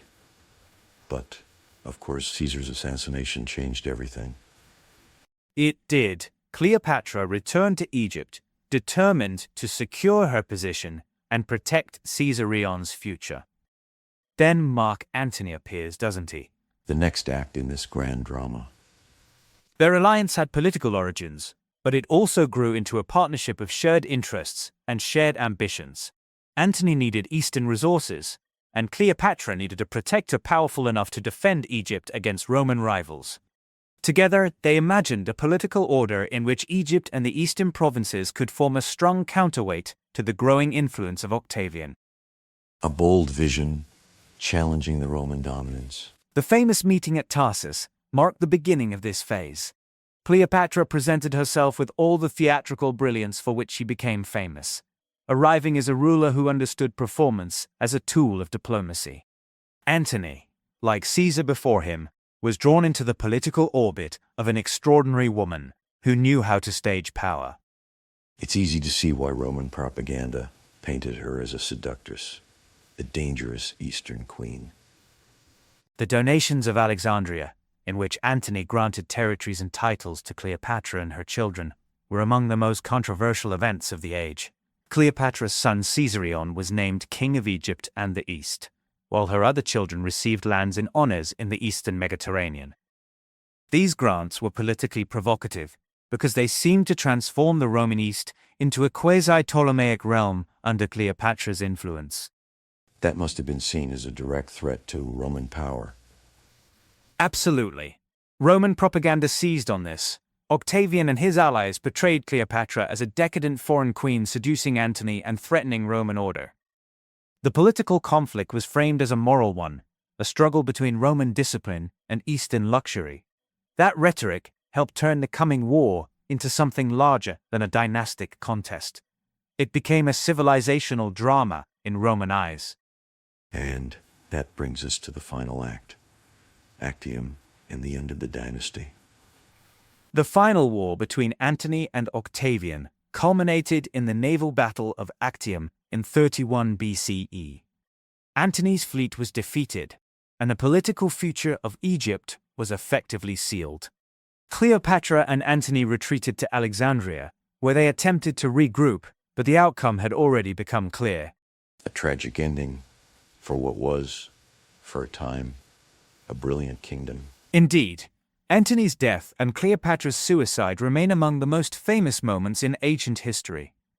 Cleopatra realized that Octavian would not allow her to remain independent, and she chose death over humiliation. Her death in 30 BCE ended the Ptolemaic dynasty, and, with it, the long tradition of pharaonic independence. So what's the lasting takeaway here? What should we really remember about the Ptolemies? I think it's this. The Ptolemaic period's true legacy lies in its cultural synthesis. Greek and Egyptian traditions did not simply coexist, they interacted, fused, and transformed one another. The result was a civilization that influenced the ancient world long after the dynasty itself disappeared. That idea of cultural synthesis is really key. It wasn't just about Greeks ruling Egyptians. It was about creating something new and unique. Exactly. Art in the Ptolemaic period often blended Greco-Roman naturalism with Egyptian symbolism. Religious life became increasingly syncretic, with gods such as Serapis and Isis traveling far beyond Egypt's borders. Bilingual documents, like the Rosetta Stone, preserved the layered linguistic reality of the kingdom, and later made possible the decipherment of hieroglyphs in the modern era. Alexandria remained a major center of learning, trade, and cosmopolitan culture under Roman rule and beyond.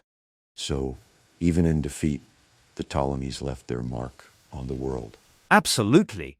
They created a kingdom that was neither fully Greek nor fully Egyptian, but something new and historically powerful.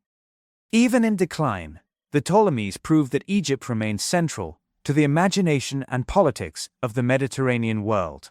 That is why Cleopatra VII remained so compelling. She was the final ruler of a dynasty that had spent centuries balancing two worlds. She inherited a kingdom that was both brilliant and unstable, and she tried to save it through intelligence, performance, diplomacy, and force. A fitting epitaph for a remarkable dynasty. And how does this all resonate today? Well, the Ptolemaic story reminds us that cultural exchange and adaptation are not signs of weakness, but sources of strength. Their experiment in blending traditions offers a valuable lesson for our increasingly interconnected world. We often assume that cultures must remain pure and distinct, but the Ptolemies showed that something new and vibrant can emerge from synthesis.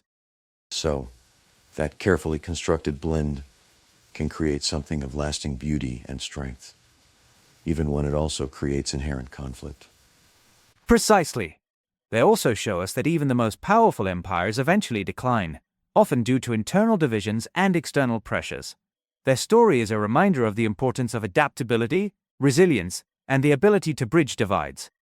And ultimately, it's a story about the human desire to preserve one's culture and identity in the face of overwhelming odds.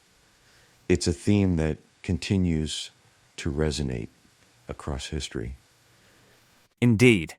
So, as we reflect on the echoes of Ptolemaic Egypt, I'm left wondering, in our own era of globalization and cultural exchange, are we truly learning from the past, or are we doomed to repeat the same patterns of division and conflict? A vital question to consider. Thank you for illuminating this fascinating era for us, and thank you for listening to Blind History with Josh Berry. Tune in next time as we learn about Roman and Byzantine Egypt Christianization. Until next time.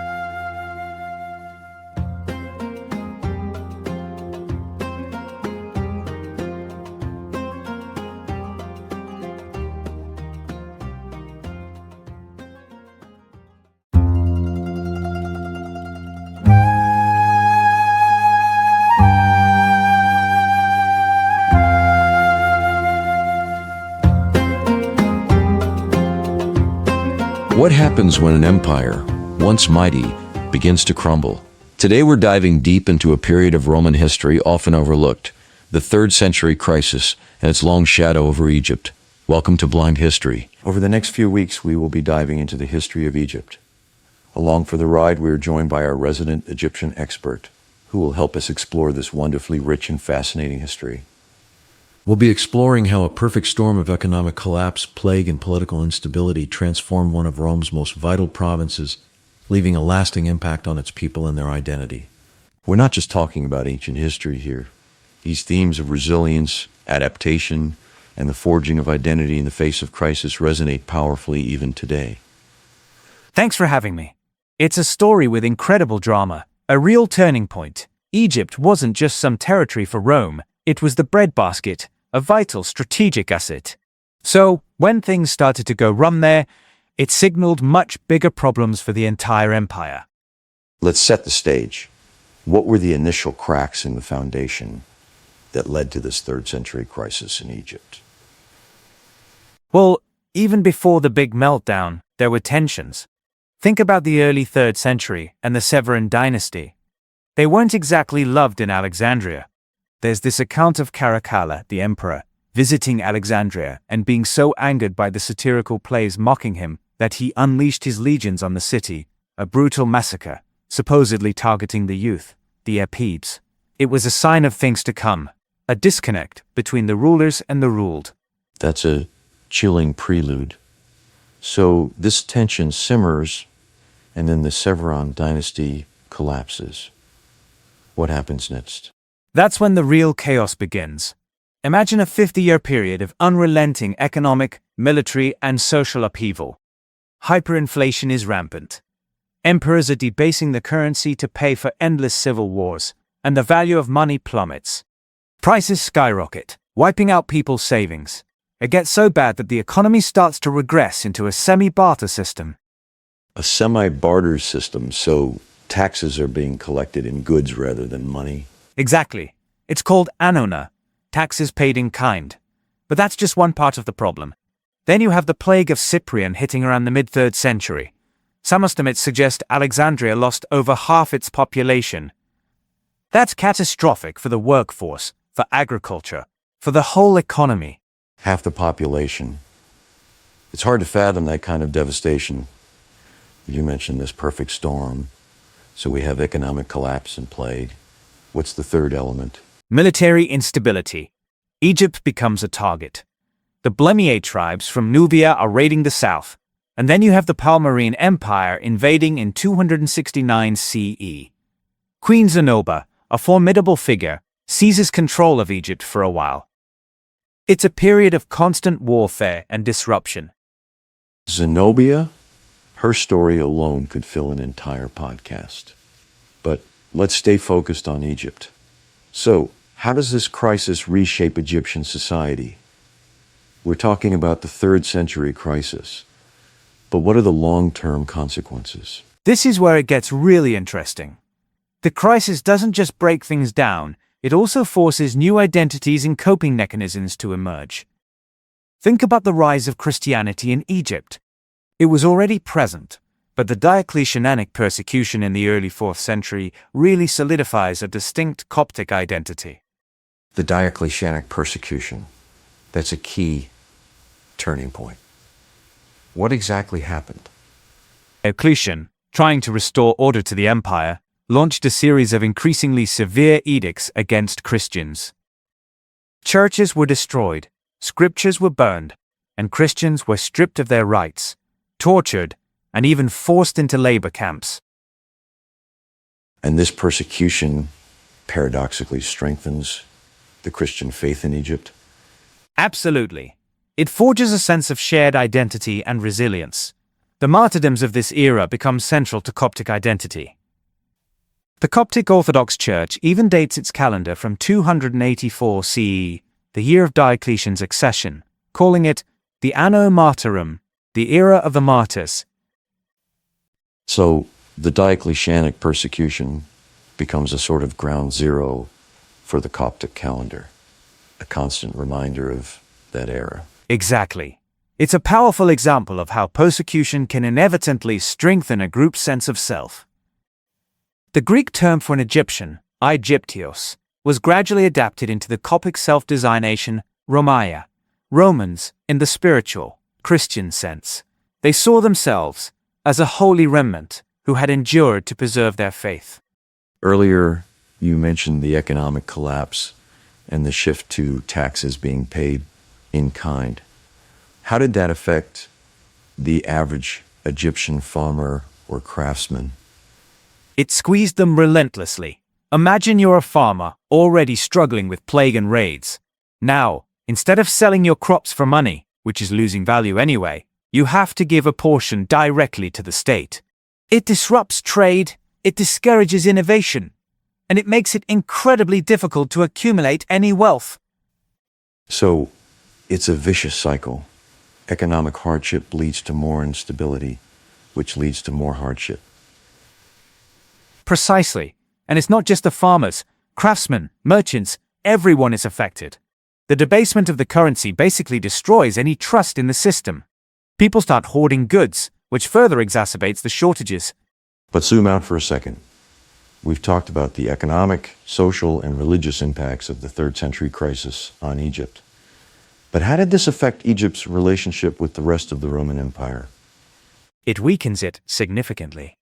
Egypt becomes less reliable as a source of grain and revenue. The constant rebellions and instability drain Roman resources. And, perhaps most importantly, it exposes the fragility of the empire itself. The crisis in Egypt is a symptom of a much larger systemic problem. It's almost like Egypt becomes a microcosm of the empire's struggles. Exactly. What happens in Egypt reflects the broader trends of the 3rd century crisis: economic collapse, political fragmentation, and the rise of new identities. The empire is struggling to maintain control, and Egypt is one of the places where that struggle is most visible. We've established that the 3rd century was a period of immense upheaval, and we've touched on the rise of Christianity as a response to this crisis. How did Constantine's conversion and the subsequent Edict of Milan in 313 CE change the game? It's a complete reversal of fortune for Christians. Suddenly, they go from being persecuted to being favored by the state. Constantine's Edict of Milan, which legalized Christianity, marks a turning point. As the document shows, this act did not merely end state persecution, it fundamentally, irreversibly altered the relationship between the Roman state and the Christian churches of Egypt. So, it's not just about religious freedom, it's about power and influence. Precisely. Bishops transition from hunted fugitives to powerful state actors almost overnight. They're holding court, managing funds, and advising the emperor. Alexandria, with its intellectual traditions and large Christian population, becomes a major center of this new Christian order.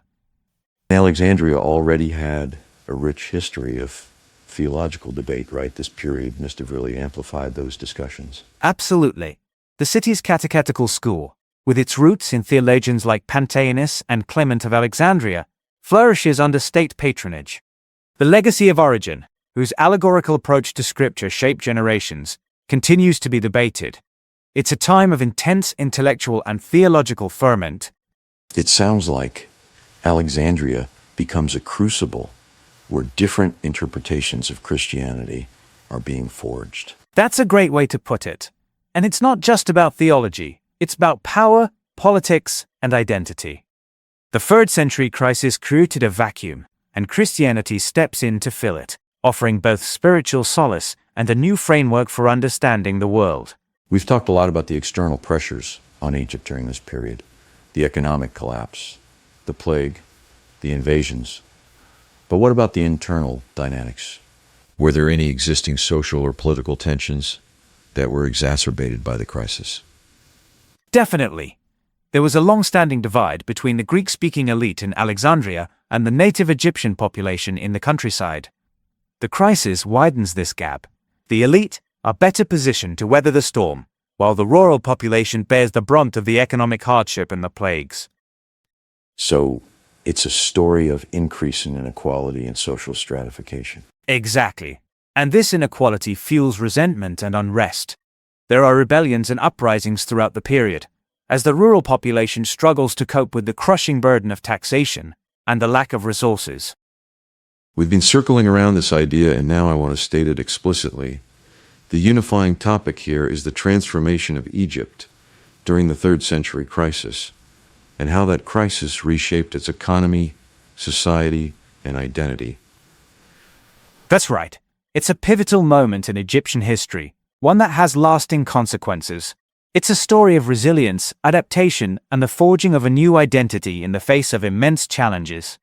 So let's bring it back to today. Why does the story matter now? What can we learn from the experience of Egypt during the 3rd century crisis? I think it offers some valuable lessons about resilience in the face of systemic shocks.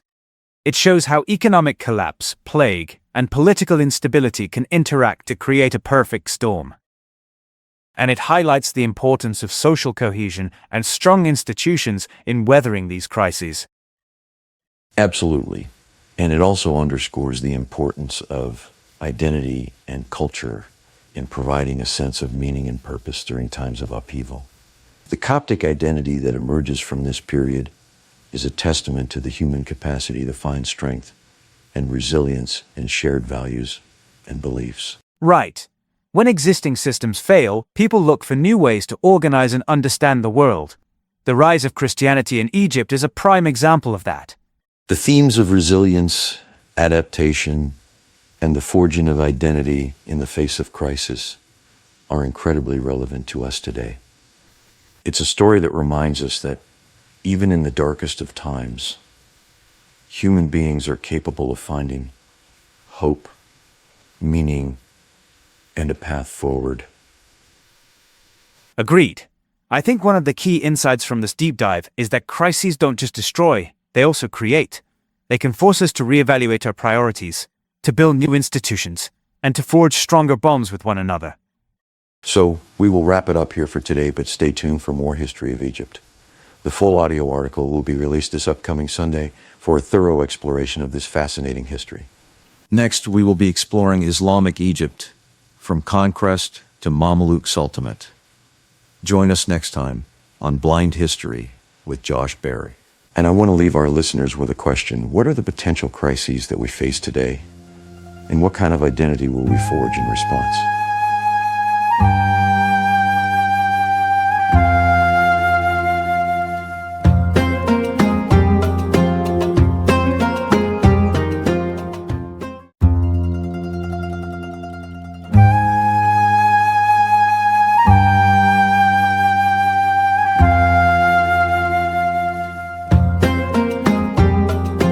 What if the familiar narratives of ancient empires are only half the story?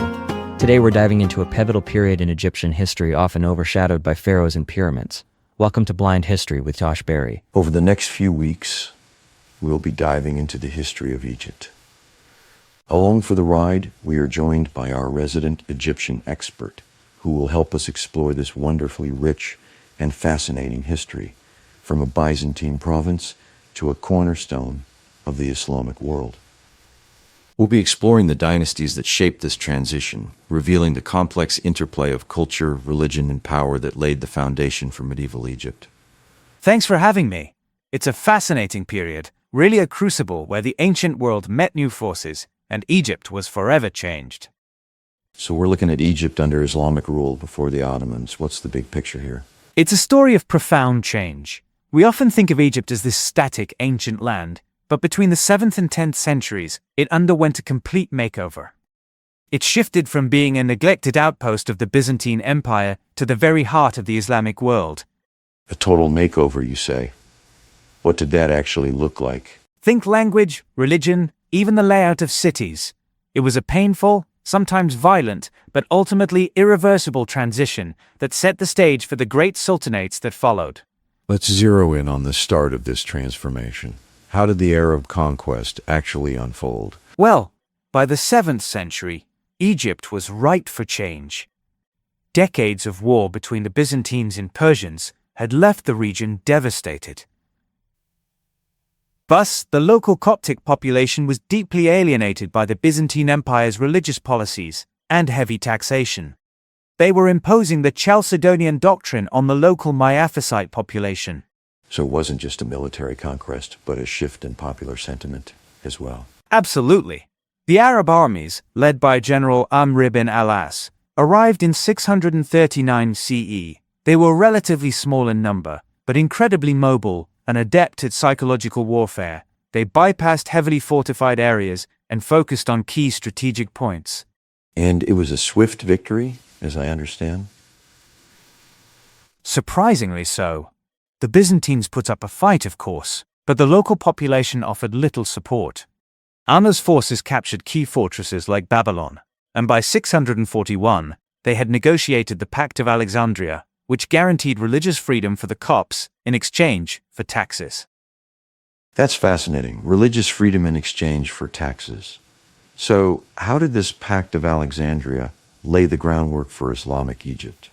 It was a pragmatic move. The Arabs realized they were a minority, ruling over a diverse population.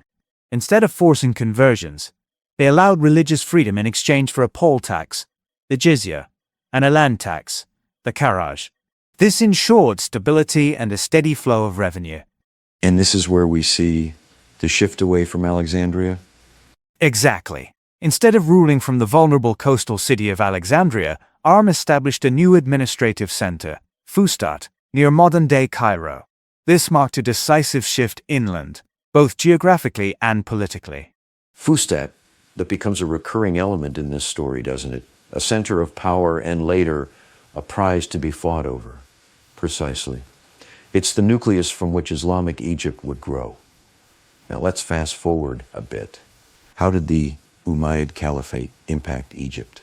Under the Umayyads, who shifted the Islamic capital to Damascus, Egypt became essentially a giant breadbasket. Its primary function was to supply the empire with grain and fund its expansion.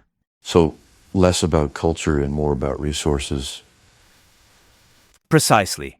The Umayyads reopened the ancient canal of the pharaohs to ship grain directly to Mecca and Medina. Early Islamic administration in Egypt was highly pragmatic and relied on existing provincial structures. Pragmatic, meaning? They kept Coptic and Greek scribes to manage land registers and collect taxes. For the average peasant, life didn't change much. Their taxes simply went to a new address. But that didn't last, did it? No. As the Umayyad state grew, so did its financial needs. Governors were pressured to maximize tax revenues, leading to corruption and resentment. They even started settling Arab tribes in the eastern delta to solidify their control, which further angered the local Copts. And this sparked revolts. Indeed. In 725 CE, the first Bashmoric revolt erupted. The Copts, fed up with excessive taxation and the arrogance of the Arab settlers, launched a guerrilla war against the Umayyad tax collectors. It was brutally suppressed, but it set a precedent for future resistance. So, even under Islamic rule, there was internal conflict and resistance. And Absolutely, and it highlights a key point. The Islamization of Egypt was a slow process. The Umayyads didn't encourage mass conversions because it would reduce their jizya revenues. Greek and Coptic remained in use in official documents. it was a complex, multi-layered bureaucracy, wasn't it? It wasn't until the late 7th century that Arabic became the sole official language. Exactly. Now, shifting gears, what happened when the Abbasids came to power? The Abbasid Revolution in 750 CE marked a significant shift. They overthrew the Umayyads and moved the capital to Baghdad. For Egypt, this meant it was no longer a core province, but a distant, wealthy territory to be exploited. A cash cow, basically. Precisely. To symbolize this new era, the Abbasid governors founded a new administrative capital next to Fustat, called Al-Askar. But Abbasid rule was marked by instability. Instability how? Governors were constantly replaced or assassinated, creating a political vacuum. Tax policies became even more oppressive, leading to more revolts. Another Bashmurik revolt? The big one. In 1831 CE, the final and most devastating Bashmurik revolt erupted. This time, it united the oppressed Copts and disgruntled Arab settlers, all crushed by the Abbasid tax farmers. That must have been a serious threat. It was. The Abbasid Caliph al-Mamun himself traveled to Egypt with a massive army to suppress it in 1832 CE. The rebellion was crushed with extreme violence, villages burned, mass executions, and thousands enslaved or deported. A turning point, it sounds like. Absolutely. The destruction of the Coptic resistance broke their political power forever. From the mid-9th century onward, conversions to Islam accelerated due to tax incentives, social pressures, and intermarriage. So we're seeing a gradual but definite shift in the religious landscape. Exactly. And the arrival of Turkic military regiments further changed the ethnic makeup of the ruling class, further alienating the local population. This brings us to the Tulunids, right? Egypt's first taste of real independence under Islamic rule. Correct. The sheer difficulty of governing such a wealthy, distant province from Baghdad inevitably led to the rise of autonomous dynasties, and the first major break came with Ahmed ibn Tulun. Tell us about him. Ibn Tulun was a Turkic military slave who rose through the ranks of the Abbasid court. He was appointed governor of Egypt in 1868 CE and quickly transformed his governorship into an independent emirate. How did he pull that off? His first move was financial. He simply stopped sending Egypt's tax revenues to Baghdad. With that wealth, he launched an economic and architectural renaissance. So it all comes down to money, really. In many ways, yes. He built a new royal city called Al-Qatai, modeled after the Abbasid capital, Samarra. It featured vast public squares, palaces, and a famous hospital that provided free medical care. And let's not forget his mosque. The Mosque of Ahmad ibn Tulun, completed in 879 CE, is a masterpiece. It's one of the oldest and most magnificent mosques in the world, known for its brick piers, stucco carvings, and unique spiral minaret. It's a testament to his ambition and vision. So this was a golden age for Egypt. Economically, yes. Ibn Tulun invested in infrastructure, repaired irrigation canals, and built a massive army. He even expanded Egypt's borders, invading Syria and the Levant. But it didn't last, did it? Golden ages rarely do. True. After Ibn Tulun's death, his son Kumaraway inherited the throne, but was known for his extravagance, bankrupting the state treasury. After his assassination, the dynasty descended into infighting, and the Abbasids retook control in 905 CE. And they burned Al-Qatai to the ground, didn't they? Almost completely. They destroyed the city, sparing only the Great Mosque, and brought Egypt back under Baghdad's direct rule. Which leads us to the Ikhshidids, the light of Eger, Ka now na now now na, which leads us to the Ikhshidids. Another dynasty rising from the ashes. More like an Anakid interlude, the Abbasid restoration was a disaster, marked by corruption, military mutinies, and invasions from the Fatimids in North Africa. The Abbasid state was financially ruined and couldn't maintain order. Enter Muhammad ibn Tudeh. In 1935 CE, Baghdad appointed him governor, hoping he could stabilize the province. He was granted the title al-Ikhshid, meaning prince or king, and like Ibn Tulun, he quickly realized that relying on Baghdad was pointless. So, another strong man taking charge. Exactly. He crushed rebellions, repelled the Fatimids, and seized control of Syria and the Hijaz, creating another independent Egyptian state. But the most fascinating figure of this era wasn't a king, but a slave. Abu al-Misk Kafur, right? The Ethiopian eunuch who rose to power. Indeed, Kafur rose through the military ranks to become the supreme commander and tutor to the Ikhshid sons. For 22 years, he ruled Egypt as the de facto sovereign with an iron fist and brilliant political cunning. A slave ruling Egypt. It's an incredible story. It is. He was also a patron of the arts, hosting the famous poet al-Mutanabi at his court. But despite his competence, the Ikhshidid state was decaying. The economy relied on military extortion, and agriculture was collapsing. And then came the famine. In 1968 CE, a series of catastrophic low Niles triggered mass famine, hyperinflation, and outbreaks of plague. The Ikhshidid army, unpaid and starving, splintered into warring factions. The Egyptian state was paralyzed, setting the stage for the Fatimid invasion. A perfect storm of disaster. Absolutely. The Fatimids, watching from Tunisia, saw their opportunity and seized it, marking a new chapter in Egyptian history. This is where Egypt's story transitions. I want to read a brief excerpt from the source material to highlight the state of affairs at that time. The Egyptian state was paralyzed, its people starving, and its military in ruins. Across the Western Desert, in modern-day Tunisia, the Fatimid Caliphate watched this collapse with predatory anticipation. That's a grim picture.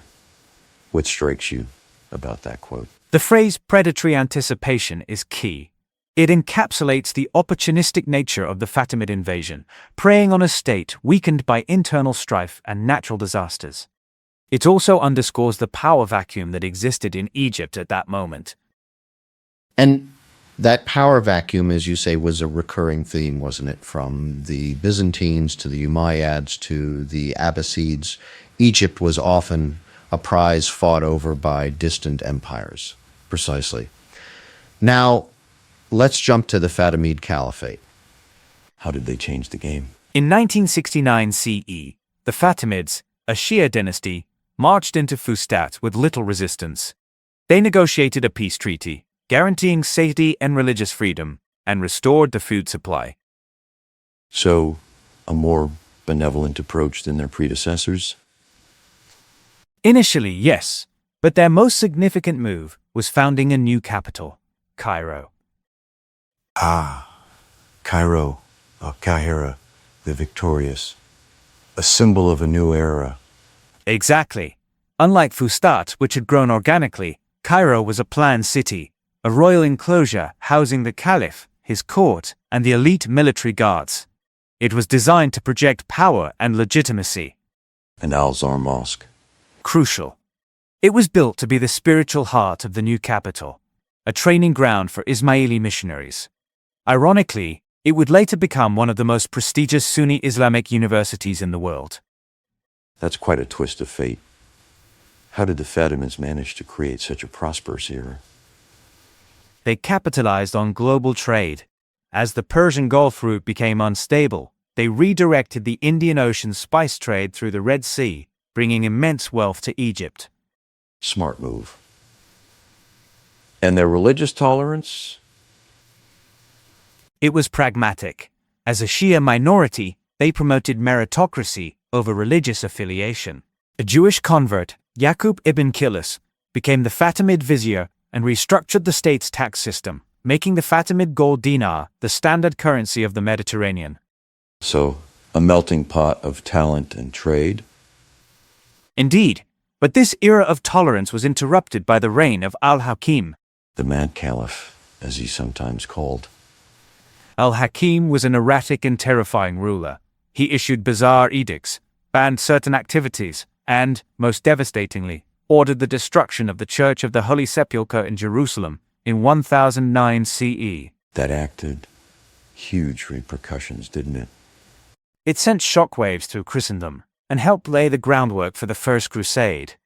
Al-Hakim eventually vanished mysteriously, leaving behind a splinter sect that revered him as divine.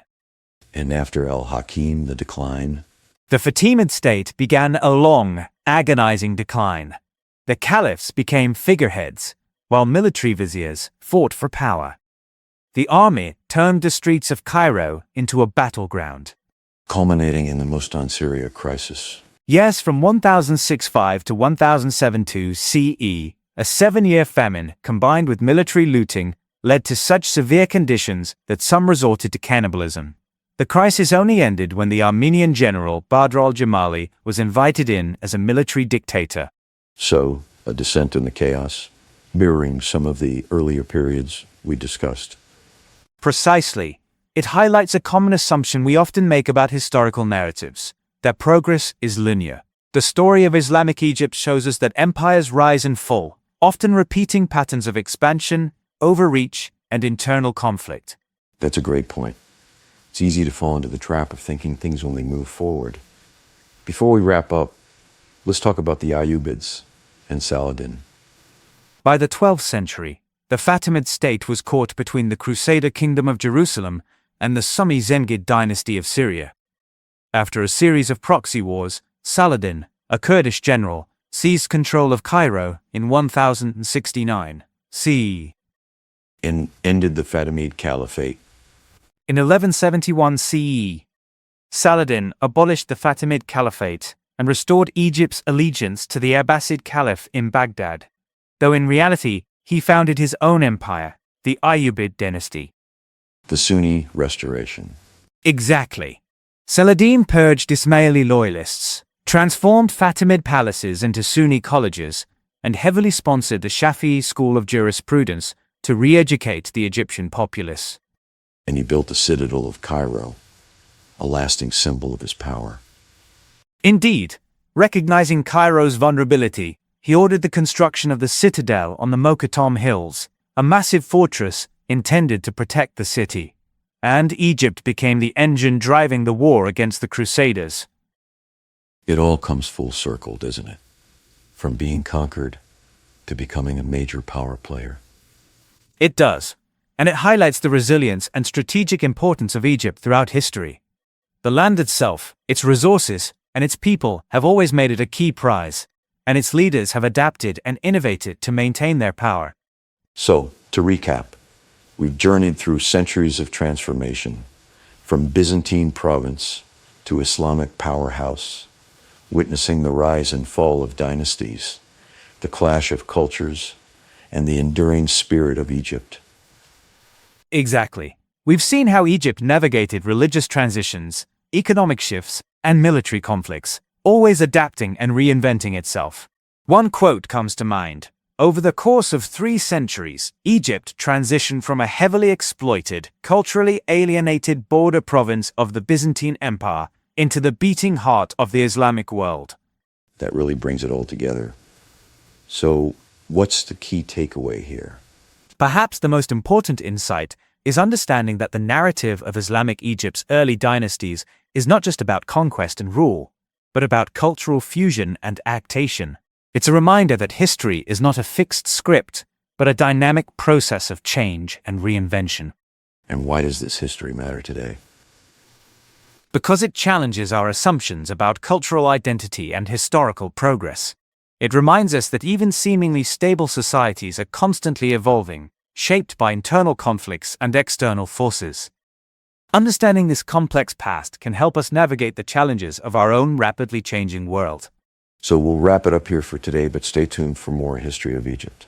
The full audio article will be released this upcoming Sunday for a thorough exploration of this fascinating history. Next, we will be exploring Ottoman Egypt, Muhammad Ali, British occupation, and the road to modern Egypt. Join us next time on Blind History with Josh Berry. As we reflect on the echoes of Islamic Egypt, we are left to ponder this. How do the lessons of cultural fusion, adaptation, and resilience in ancient Egypt inform our understanding of identity and progress in the modern world?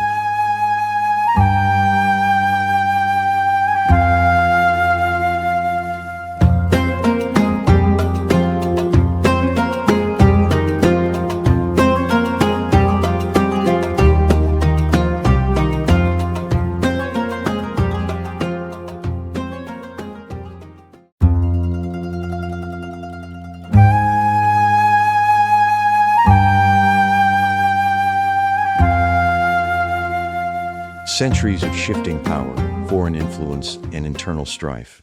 How did these shape the Egypt we know today? Welcome to Blind History with Josh Berry. Over the next few weeks, we will be diving into the history of Egypt. Along for the ride, we are joined by our resident Egyptian expert who will help us explore this wonderfully rich and fascinating history. We'll be tracing the threads of transformation that turned a province of vast Islamic empires into a republic forged in the crucible of revolution. Thanks for having me. It's a period packed with drama, ambition, and unintended consequences. So, from 1517 to 1952, what are the key forces at play? I'd say it's a story of constant negotiation between external powers, the Ottomans, the French, the British, and internal actors, the Mamluks, religious figures, a rising middle class, and of course, the fellahin, the Egyptian peasantry. Let's start at the beginning. The Ottomans take control in 1517. Was that a straightforward takeover? Not at all. It's more accurate to describe it as a layering of imperial control over existing power structures. The Ottomans didn't simply erase the Mamluks, for example. They integrated many of them, these emirs, as beyers. They retained vast rural estates, tax rights, and even private armies. So, a power-sharing arrangement of sorts? Exactly. You have the Ottoman Pasha, appointed from Istanbul, the Janissary garrisons, and the Mamluk households. This tripartite balance defined governance. The Pasha was there to collect tribute for the empire, a substantial amount, estimated at 700,000 gold ducats annually in the 1520s. But the Mamluks were constantly maneuvering, even orchestrating coups. Coups? That sounds unstable. Oh, it was. There were Janissary revolts, assassinations, Bedouin raids. Real authority was constantly shifting. Think of it as a pressure cooker, with periodic purges to maintain a tense equilibrium. And how did this system impact the average Egyptian, the Fallah? That's where the iltizam system comes in, and is crucial to understanding the economic realities. The Ottomans, following Mamluk precedent, didn't establish private property in the modern sense. Instead, most of the land, Maryland, about 80% of the cultivable Nile Valley, was technically state domain. This land was then granted as iltizam, tax farms, auctioned off to the highest bidder. Tax farms? That sounds like a recipe for exploitation. Often it was. These multizims, the tax farmers, squeezed the Faladi through exorbitant rents and forced labor for irrigation projects. By the 1700s, a single bey might control over 100 villages, extracting up to half of the harvest as rent. Half the harvest? That's crippling. It led to chronic fiscal shortfalls for the Ottomans because so much wealth was being siphoned off locally. Istanbul only received a fraction of the projected revenues, and it drove peasants to flee, seeking refuge in swamps or among Bedouin tribes. We will see a recurring theme of wealth extraction and how that impacted the local population. Keep that in mind as we continue. So, Egypt was a vital breadbasket for the Ottoman Empire, but the local population was suffering. What role did trade play? Initially, Egypt thrived as a trade hub. Alexandria was a major entrepot for Red Sea caravans carrying spices, coffee, gold, and even slaves from India, Yemen, and Ethiopia. Venetian and French merchants were heavily involved, exporting cotton. But the discovery of the Cape route around Africa by the Portuguese in 1498 and the rise of Dutch shipping really hurt Egypt's transit volume. Customs revenues in Suez dwindled dramatically. A decline in trade, internal exploitation, it paints a grim picture. What about the social and religious landscape? Was there any sense of Egyptian identity at this time? Society was highly stratified. You had Ottoman Turkish officials at the top, then the Mamluks, merchants, religious scholars, and the vast majority, the Fellahin. Sunni Islam was dominant, with institutions like Al-Azhar playing a key role. But Sufi orders were also very popular, providing charity and organizing festivals that drew huge crowds. And, of course, there were significant Coptic and Jewish communities, who, despite facing discrimination at times, played important roles in the economy. Let's fast forward to the 18th century. What major shifts were happening? The Mamluks were regaining power. Figures like Ali Bey al-Kabir declared quasi-independence in the 1760s. They even minted their own coins and allied with France. Meanwhile, Europeans were increasingly infiltrating the economy, brokering grain deals and establishing trading posts. The Mamluk armies, while large, were becoming outmatched by European military advancements. Which brings us to Napoleon, the French expedition in 1798. A shock to the system, as they say. What was the impact? It was transformative. Napoleon's invasion exposed the vulnerabilities of the Mamluk regime and the Ottoman hold on Egypt. The French, despite their eventual expulsion, brought with them not just military force, but also scientific and cultural ideas. They catalogued everything, obelisks, plants, even Fellahin sanitation habits, in the Description de l'Egypte. They discovered the Rosetta Stone, unlocking hieroglyphs. A cultural awakening alongside military occupation. Absolutely. The French also introduced printing presses, publishing Arabic pamphlets and newspapers, but, of course, their presence was also marked by heavy requisitions and suppression of revolts. The invasion ultimately failed, but it left a lasting mark. As our source says, Egypt glimpsed Europe's bayonets and books, priming its appetite for change. That's a powerful quote. What does it tell us? It encapsulates the dual impact of the French occupation. On one hand, it was a brutal military conquest. On the other, it exposed Egypt to new ideas and technologies that would fuel modernization efforts in the following century. It shattered the old order and created a vacuum for new leadership to emerge. Which brings us to Muhammad Ali, often seen as the founder of modern Egypt. Who was he, and how did he rise to power? Muhammad Ali was an Albanian officer in the Ottoman army. He arrived in Egypt in 1801. Through shrewd political maneuvering, allying with some factions, bribing others, he managed to consolidate his power. A key moment was the Citadel massacre in 1811, where he eliminated hundreds of Mamluks, solidifying his monopoly on power. Ruthless, but effective. What were his priorities once he was in charge? His main focus was modernizing the military and the administration. He built a new army based on European models, conscripting Fellahin and training them with the help of European advisors. He established ministries to centralize control and generate revenue. His budget in the 1820s was substantial, with a large portion dedicated to the military. And how did he finance these ambitious projects? Through state capitalism. He seized a large portion of cultivable land and established monopolies on key crops like cotton, indigo, and rice. Peasants were given a fixed share of the yield, while the state resold it at a significant markup. He also built factories, although they struggled to compete with European industries. Let's remember this point about wealth extraction from the local people. So, the Fellahin were still bearing the brunt of these changes? Absolutely. They faced conscription, forced labor on massive projects like the Mahmoudiya Canal, and heavy taxation.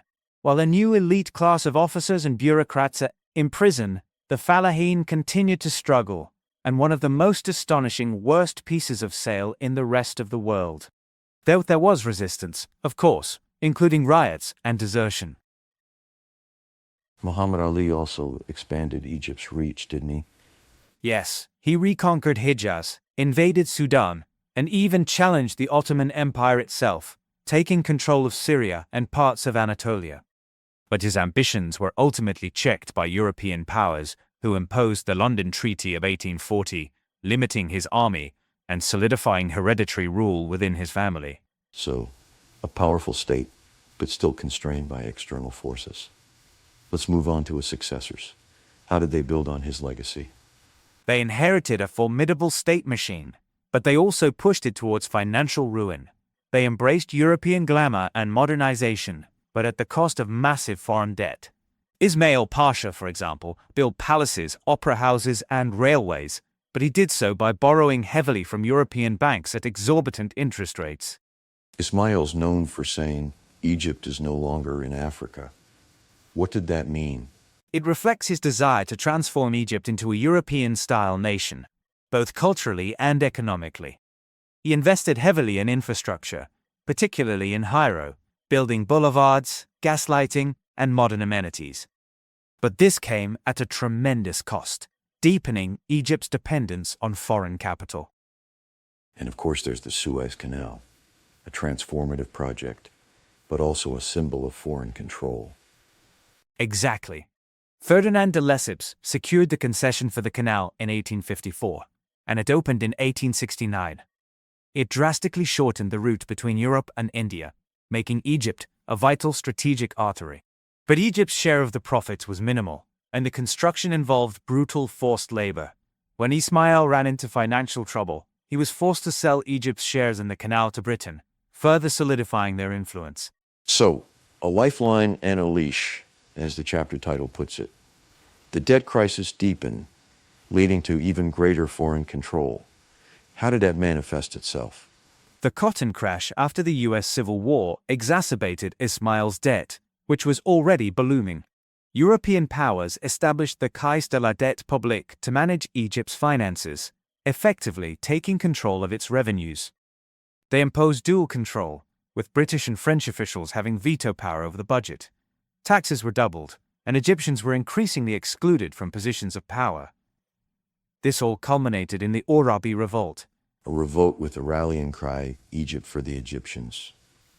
Who was Arabi and what did he stand for? Arabi was a fellah officer who rose through the ranks of the army. He represented the growing resentment of Egyptian officers who were excluded from the highest positions, which were still dominated by Circassian and Turkish pashas. He demanded reforms, including an elected assembly and greater Egyptian representation in the army. And the British response? They bombarded Alexandria and then invaded, defeating Arabi's forces at Tel el-Kebri in 1882. Arabi was exiled, and Britain began its long occupation of Egypt. They claimed it was temporary, but their troops remained for 75 years. A temporary occupation that reshaped Egyptian society. How did the British rule? Through indirect rule. They maintained the facade of Ottoman suzerainty and Egyptian self-governance, but the real power lay with the British Consul General, like Lord Cromer.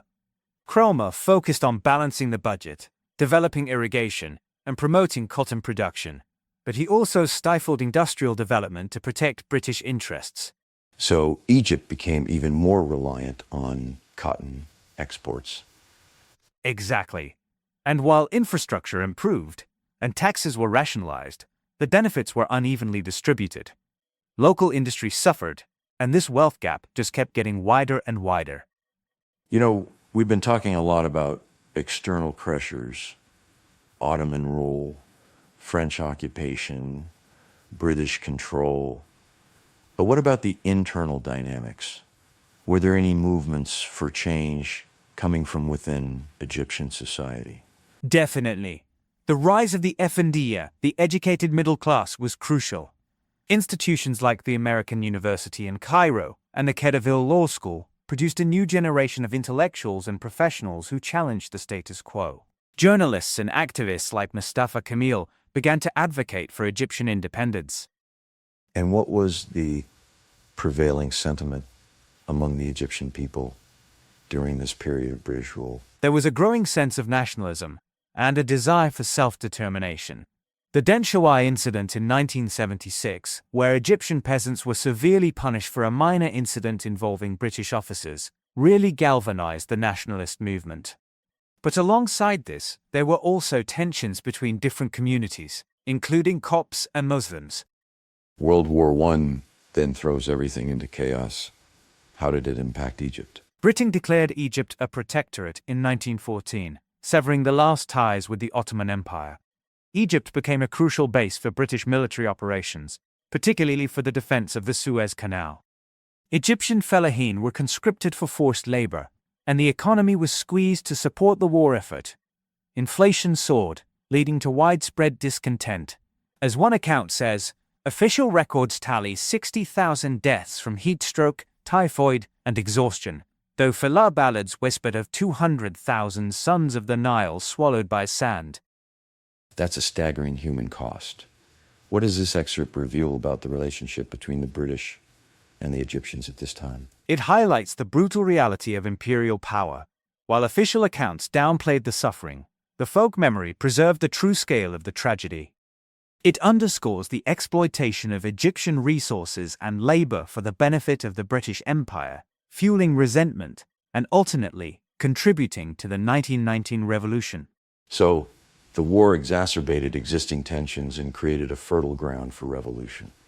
Tell us about the 1919 revolution and the role of Saad Zaghloul. Saad Zaghloul emerged as the leader of the Wafd, a delegation formed to demand Egyptian representation at the Versailles Peace Conference. When the British arrested Zaghloul and deported him to Malta, it sparked a nationwide uprising. Students, workers, peasants, and women all participated in protests, strikes, and acts of sabotage. The revolution forced the British to grant nominal independence in 1922. Nominal independence. What did that actually mean? It meant that Britain retained control over key areas, including communications, defense, protection of foreign interests, and the Suez Canal zone. Egypt had a constitution and a parliament, but the palace and the British continued to interfere in politics. It was a fractured democracy, marked by political instability and endless intrigue. The Wafd Party won landslide victories, but was repeatedly dissolved by the king or the British.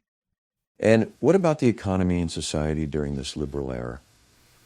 The Great Depression hit Egypt hard, devastating the cotton industry. Rural bankruptcies soared, and landlessness increased. There were some efforts at industrialization, but they were hampered by British restrictions. Meanwhile, new social movements emerged, including the Muslim Brotherhood, labor unions, and feminist organizations, each with their own vision for Egypt's future. The Muslim Brotherhood, a force that would play a significant role in later Egyptian history. What were their goals at this time? Founded in 1928, they sought to promote Islamic values and challenge what they saw as the secular poison of Western influence. They provided social services and established a network of schools and clinics. They were critical of both the Wafd and the British, advocating for a more Islamic state. World War II arise. How did it impact Egypt? Egypt became a crucial strategic location once again. Despite Farouk's flirting with the Axis powers, Egypt hosted a large number of British troops. The Battle of El Alamein was a turning point in the North African campaign. But the war also brought economic hardship, inflation, and social unrest. This is how we ended up full circle, where we see wealth being taken from the lower classes of society. And the post-war period. It was a period of crisis and instability. The 1948 Palestine War was a disaster for Egypt, exposing corruption and incompetence within the monarchy. Student riots, worker strikes, and clashes between the Wafd and the Muslim Brotherhood created a sense of anarchy. This paved the way for the Free Officers movement and the 1952 revolution. The Free Officers, led by Gamal Abdel Nasser. What were their motivations? They were young, nationalist officers who were disillusioned with the corruption of the monarchy and the continued British presence. They sought to purge corruption, end the occupation, and implement land reform. As Nasser himself said, "The army is the nation's conscience." Let's analyze that quote. What does it tell us about the Free Officers' view of their role in Egyptian society?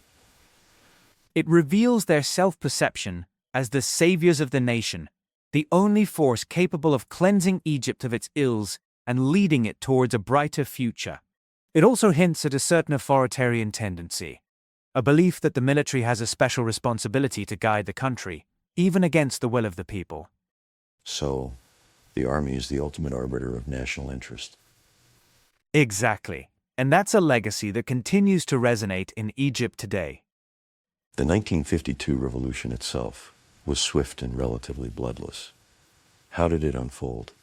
On July 23, 1952, the Free Officers seized control of Cairo, surrounding key government buildings and radio stations. Farouk was forced to abdicate, and a regency was established in the name of his infant son.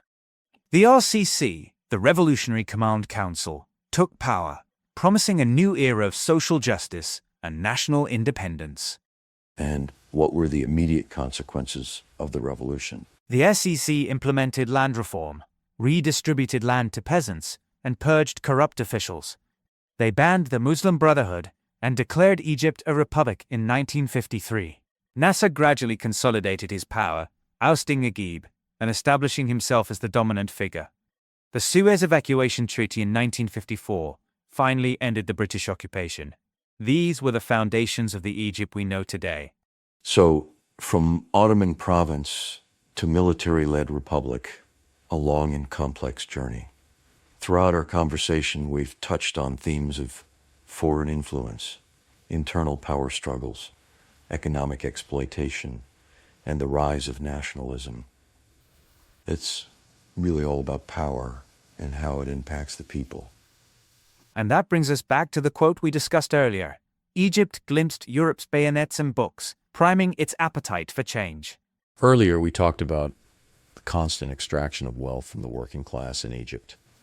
It really does. The key takeaway is that modern Egypt was forged in the crucible of these interacting forces, leaving a lasting impact on its political, economic, and social structures. The echoes of conquest, reform, and occupation continue to resonate in Cairo's corridors of power today. So in essence, we're talking about a struggle for sovereignty. From Salim I's banners to Nasser's Suez defiance, Egypt's story is one of constantly wrestling with internal and external forces. Exactly. It's a story of resilience, adaptation, and the enduring quest for self-determination. But to think about the core assumptions, it's easy to assume the British occupation was all bad. They also brought a lot of infrastructure to the country. That's the tension of the whole thing. And it is still being worked out in Egypt today. Now, thinking about why this history matters today, understanding this long arc is crucial for grasping the challenges and opportunities facing Egypt in the 21st century. The legacy of foreign intervention, the complexities of Egyptian identity, the role of the military in politics, these are all rooted in this transformative period. So we will wrap it up here for today, but stay tuned for more history of Egypt. The full audio article will be released this upcoming Sunday for a thorough exploration of this fascinating history. Next, we will be wrapping up with modern and contemporary Egypt, 1952, present. Join us next time on Blind History with Josh Berry. I'll leave you with this. Given the enduring impact of these historical forces, what are the most promising pathways for Egypt to achieve genuine and sustainable sovereignty in the years to come?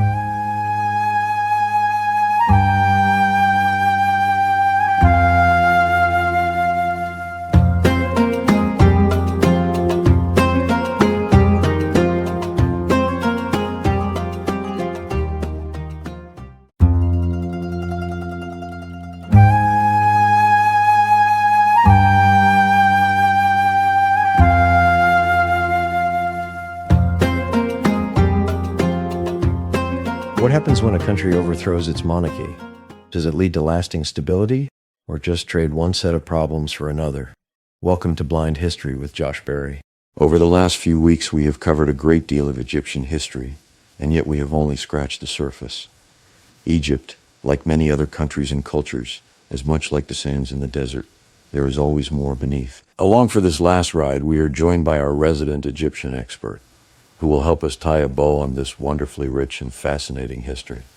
We'll be looking at the seismic shifts that transformed the country, from revolution to liberalization, and the enduring tensions that continue to define its path. I'm excited to have you with us, because this is a really fascinating period of Egyptian history, full of larger-than-life characters and dramatic turns. And it really does set the stage for understanding so much of what's happening in the Middle East today. Exactly. And that's why we wanted to focus on it. So let's start at the beginning. 1952. What was so special about that year for Egypt? Well, 1952 marks the end of the monarchy and the rise of the free officers, a group of military officers who felt that the king, Farouk, was corrupt and that the country needed to be fundamentally reformed.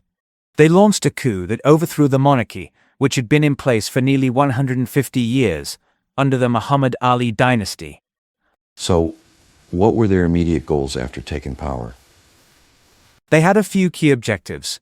First, they wanted to end corruption and what they saw as the royal family's misrule. Second, they aimed to achieve full independence from Britain, which still had a significant presence in Egypt. And third, they sought to reform land ownership and improve the lives of the peasants, who made up the majority of the population. Land reform seems to be a recurring theme in revolutions. Was it successful? Initially, yes, to a degree. The new regime did launch a limited land reform program, capping the size of large estates and redistributing land to small farmers. This was incredibly popular. But like all revolutions, it was just the start of a longer, more complicated story. How so? Well, pretty quickly, political parties were dissolved, replaced by a single revolutionary organization. Power struggles emerged between General Naguib, the public face of the revolution, who favored a faster return to civilian rule, and Gamal Abdel Nasser, who wanted deeper structural changes and tighter control. By 1954, Nasser had sidelined Naguib and emerged as the dominant leader. Nasser. That's a name we hear a lot when discussing mid-century Middle East. What was his vision for Egypt? Nasser built an authoritarian but undeniably popular regime. He consolidated power through a single ruling organization, a powerful security apparatus, and a charismatic leadership style that resonated across the Arab world and the developing world in general. He really tapped into this feeling of pan-Arab unity. And economically? He pursued what he called Arab socialism, which meant state-led development. He nationalized major industries, banks, and foreign assets, expanded land reform, and invested heavily in industrialization, education, healthcare, and social services. Think of it as a kind of Soviet model, but with an Arab nationalist flavor. Was there a signature project that really embodied this vision? Absolutely. The Aswan High Dam. It was meant to control the Nile's flow, generate hydroelectric power, and expand irrigated land. It was a massive undertaking, and when Western financing was withdrawn, Nasser turned to the Soviet Union for support. This symbolized his alignment with the non-aligned movement and the Soviet bloc during the Cold War. So, the dam wasn't just an engineering project. It was a political statement. Exactly. And it leads us to one of the most important moments in Nasser's rise, the Suez Crisis. Tell us about that. In 1956, Nasser nationalized the Suez Canal, which had previously been controlled by British and French interests. This was a bold move that infuriated the old colonial powers. Britain, France, and Israel responded with a military attack, seizing parts of Sinai and the Canal Zone. But the invasion didn't succeed, right? No, it didn't. Intense pressure from the United States and the Soviet Union forced the invaders to withdraw, and the crisis became a turning point for Nasser. He emerged as a hero across the Arab world, seen as the leader who stood up to the old colonial powers. Britain and France's prestige in the Middle East declined sharply, and Egypt consolidated control over the canal. You mentioned pan-Arabism earlier. How did the Suez Crisis play into that? Nasser really capitalized on his newfound prestige to promote pan-Arabism, advocating unity among Arab states. A short-lived union with Syria, the United Arab Republic, was formed in 1958, but it collapsed after only 3 years due to political and structural tensions. Still, it shows the reach of Nasser's vision at the time. So, Nasser is at the peak of his power and influence in the late 1950s, but then comes the Six-Day War in 1967. What happened? The conflict with Israel was almost inevitable, given Egypt's leading role in Arab politics. Border clashes, Palestinian guerrilla activity, and ideological hostility all contributed to escalating tensions. In June 1967, Israel launched preemptive strikes against Egyptian, Syrian, and Jordanian forces, initiating the Six-Day War. And the outcome was disastrous for Egypt. Absolutely. Egypt's air force was largely destroyed on the ground. Israel captured Sinai, Gaza, the West Bank, East Jerusalem, and the Golan Heights. The defeat, widely called the Naksa, meaning setback, shattered the aura of Arab invincibility. Nasser's image was undermined, though he remained popular. It's interesting that even after such a crushing defeat, he managed to retain the support of the Egyptian people. It speaks to the depth of his earlier popularity. He tried to rebuild the military and economy, launching a war of attrition along the Suez Canal, but the conditions were incredibly difficult. Then, in 1970, Nasser died, leaving behind a very mixed legacy. Mixed how? On the one hand, he brought land reform, social mobility, and a sense of national pride to many Egyptians. On the other, his regime was authoritarian, economically inefficient, and ultimately suffered a bitter military defeat. So, Nasser dies in 1970, and Anwar Sadat takes over. Was he just a continuation of Nasser's policies? Not at all. Initially, people underestimated Sadat, seeing him as just Nasser's vice president. But he soon established his own course, diverging sharply from Nasserist policies. And that divergence started with the economy, right? Yes, Sadat launched Infatah, which means opening. It was a policy aimed at liberalizing the economy, encouraging foreign investment, and reducing the central role of the state in industry. It was essentially a shift away from Arab socialism towards a more market-oriented approach. Did it work? It was a mixed bag. Some Egyptians benefited from new opportunities, especially those connected to Gulf economies or foreign companies. But the benefits were unevenly distributed, and subsidies remained crucial for the poor. When Sadat tried to reduce subsidies on basic goods in 1977, it led to massive bread riots, forcing him to back down. That shows the tightrope he was walking. So, a more liberalized economy, but still with significant state intervention. What about politically? Sadat loosened some of the controls of Nasser's era, allowing limited political pluralism and releasing some political prisoners, including Islamist activists, as a counterweight to leftist and Nasserist opposition. But he maintained strong presidential powers. And then there's the 1973 war and the peace treaty with Israel. That was a huge turning point. Absolutely. In October 1973, Egypt and Syria launched a surprise attack on Israeli positions in Sinai and the Golan Heights, beginning the Yom Kippur War.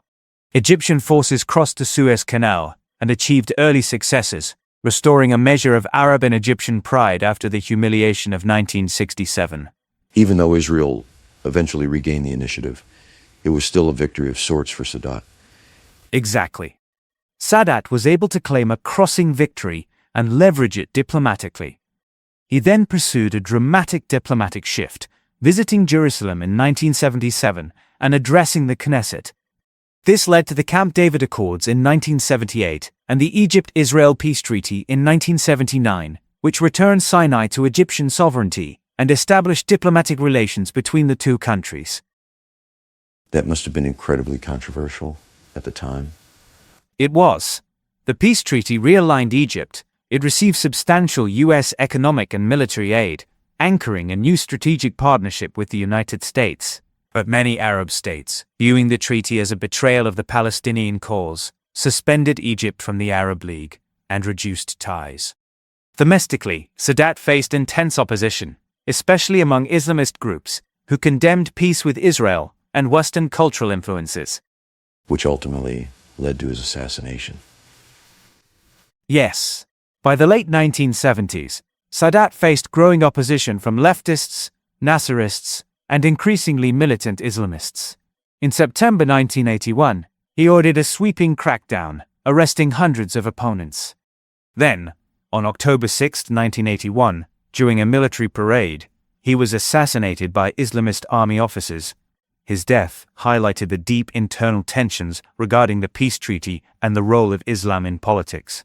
So, Sadat's legacy is also a complex one: peace with Israel, but also rising internal opposition, and ultimately assassination. Precisely.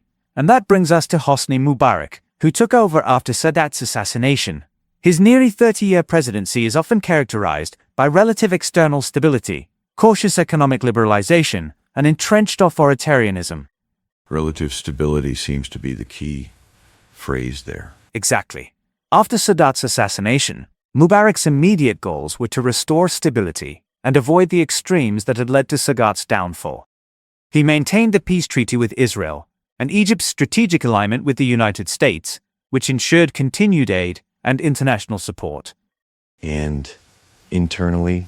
Internally, Mubarak kept Egypt under a state of emergency for most of his tenure, granting security forces wide powers to arrest and detain individuals without trial and limiting political freedoms. While formal political pluralism existed, multiple parties, elections, and a parliament, the system was tightly managed. The ruling National Democratic Party (NDP) dominated politics, and elections were often marred by irregularities. So, a facade of democracy, but with a firm grip on power. Essentially, yes. The Muslim Brotherhood, officially banned, but tolerated to varying degrees, participated indirectly through independence in parliament. Civil society expanded, but activists and critics often faced harassment. And economically, did he continue Sadat's infitah policies? He did, but with a more cautious approach. Over time, especially under pressure from international financial institutions, his government pursued structural adjustment and market-oriented reforms, privatization of state-owned enterprises, reduction of some subsidies, and liberalization of trade and investment regulations. With similar results, I imagine. Growth, but also inequality. Precisely. These reforms contributed to periods of respectable GDP growth and a boom in sectors like construction, banking, and tourism. But the benefits were unevenly distributed, with a small circle of businessmen and political insiders amassing considerable wealth. Many Egyptians faced stagnant wages, precarious employment, and rising living costs. Youth unemployment remained high, fueling frustration. And how did Islamism play into Mubarak's era? Islamist movements played a central role. The Muslim Brotherhood grew as a social and political force, providing services and articulating an Islamic reformist agenda. But there were also militant groups that carried out violent attacks, targeting state officials, intellectuals, and tourists. The state responded with a heavy security crackdown, mass arrests, and trials in special courts. So, a constant tension between the state and various Islamist groups. Exactly. And that brings us to the Arab Spring and the 2011 uprising. By the late 2000s, multiple grievances had converged: political repression, widespread corruption, socio-economic frustrations, and anger at police brutality. Inspired by uprisings in Tunisia, protests erupted in January 2011. And Tahrir Square became the epicenter. Yes, demonstrators, mobilized through social media and networks of activists, filled Tahrir Square and other public spaces, demanding bread, freedom, and social justice, and the end of Mubarak's rule. After 18 days of mass protests, the military withdrew support from Mubarak, and he resigned on February 11, 2011, handing power to the Supreme Council of the Armed Forces, SCAF. A moment of euphoria, I'm sure. Absolutely. It was widely celebrated as a revolution, but the path ahead was incredibly uncertain. As the document says, the uprising was about demanding bread, freedom, and social justice. It's a powerful and succinct summary of the protesters' core demands. And those demands are still relevant today, I imagine. Completely. That phrase encapsulates the ongoing struggles for economic opportunity, political participation, and basic human rights, not just in Egypt, but across the region. So, Mubarak is out. But then what? What was the transition like? The years following Mubarak's fall were tumultuous. There was a period of transitional military rule, then elections that brought Islamist parties, especially the Muslim Brotherhood's Freedom and Justice Party, to prominence. In 2012, Mohamed Morsi, a Brotherhood figure, was elected president. Egypt's first competitive presidential election, I believe. That's right. But Morsi's presidency was troubled. It was marked by deep polarization, accusations of overreach, economic difficulties, and widespread protests. By mid-1913, massive demonstrations against Morsi's government took place. And then the military intervened again. Yes, on July 3, 2013, the military, led by General Abdel Fattah el-Sisi, removed Morsi from office and suspended the constitution. Supporters saw it as correcting a failed transition. Opponents viewed it as a military coup against a democratically elected president. This division is still very much present in Egyptian society today. And el-Sisi has been in power ever since. Correct. El-Sisi became president, winning elections in 2014 and 2018. His government has emphasized restoring stability and security, combating terrorism, and implementing major infrastructure projects. He's presented himself as a strongman who can get things done. But at what cost? Critics point to a sharp contraction of political space, crackdowns on opposition, restrictions on NGOs, and limits on media freedom. There are also continued economic pressures, inflation, and debt, even as some macroeconomic indicators and infrastructure improve. And ongoing social issues like inequality and youth unemployment persist. It seems like many of the same tensions that existed before the 2011 uprising are still present today, just in a different form. That's a key point, and it brings us to the final section, which is about continuities and change in modern Egypt. Across the modern and contemporary periods, certain themes recur, like centralized state power, strategic location and foreign influence, social inequality, the role of Islam in public life, and a politically conscious middle class and youth. So, despite all the revolutions and changes in leadership, some things remain stubbornly the same. Exactly. As the document notes, from Muhammad Ali to Nasser and beyond, Egypt has tended towards strong centralized executive authority with limited checks and balances. This concentration of power has been a constant throughout modern Egyptian history, regardless of who's in charge. That's a really important observation. It challenges the assumption that simply changing the leader or the political system will automatically solve all of Egypt's problems. There are deeper structural issues at play. Precisely. And that's why understanding this history is so crucial. You can't just look at the surface level events. You have to understand the underlying forces that are shaping Egypt's trajectory. Remember earlier when we discussed those protesters' demands for bread, freedom, and social justice? Of course. Consider this contrasting statement from the document. Land and wealth distribution have been persistent sources of tension, whether under landlords, state socialism, or neo reforms. Even with different economic systems and political leaders, the fundamental issue of inequality remains a driving force in Egyptian society. So, whether it's land ownership under the monarchy, nationalized industries under Nasser, or privatization under Mubarak and el-Sisi, the gap between the rich and the poor continues to fuel discontent. Exactly. And that's why it's so important to look at these continuities alongside the changes. It gives you a much more nuanced understanding of what's really going on.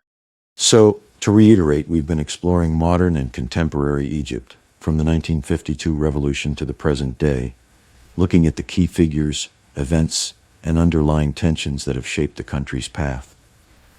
And the big takeaway is that despite all the dramatic changes, certain fundamental issues, like centralized power and social inequality, continue to shape Egypt's trajectory. It's a valuable reminder that history is not just a series of events, but a complex interplay of forces that shape the present. So, as we look ahead, the question is, can Egypt break free from these recurring patterns and address the underlying issues that have fueled so much unrest and instability? Or is it destined to repeat the cycles of the past? Right. Understanding Egypt's past is essential for understanding its present and future. It highlights the complexities of political transitions and the enduring power of deep-seated social and economic issues. Now that we have wrapped up our series on Egypt, I want to offer a sincere thank you to you, the listener. Next, we will be stepping back in time a bit. I will be bringing you a bit of history by way of historical figures from the American West, or as it is often referred to as the Wild West. More specifically, we are going to focus on one man and those around him. We will be diving into the world of John Henry Holliday, or Doc Holliday. In his brief life, he made friends and he made enemies. We will discuss the Earps and the Cowboys before I bring a special treat to you, the listeners. Following the historical figures' histories, I will be releasing my new novella, The Gentleman and the Ghost. This is a historical account of Doc Holliday's life, written from his perspective. I truly hope you all enjoy. I will be covering a few movies as well featuring Doc Holliday on my other podcast, Movie Night, and will be offering the book recordings on both Movie Night and Blind History with Josh Berry. Join us again for our next adventure.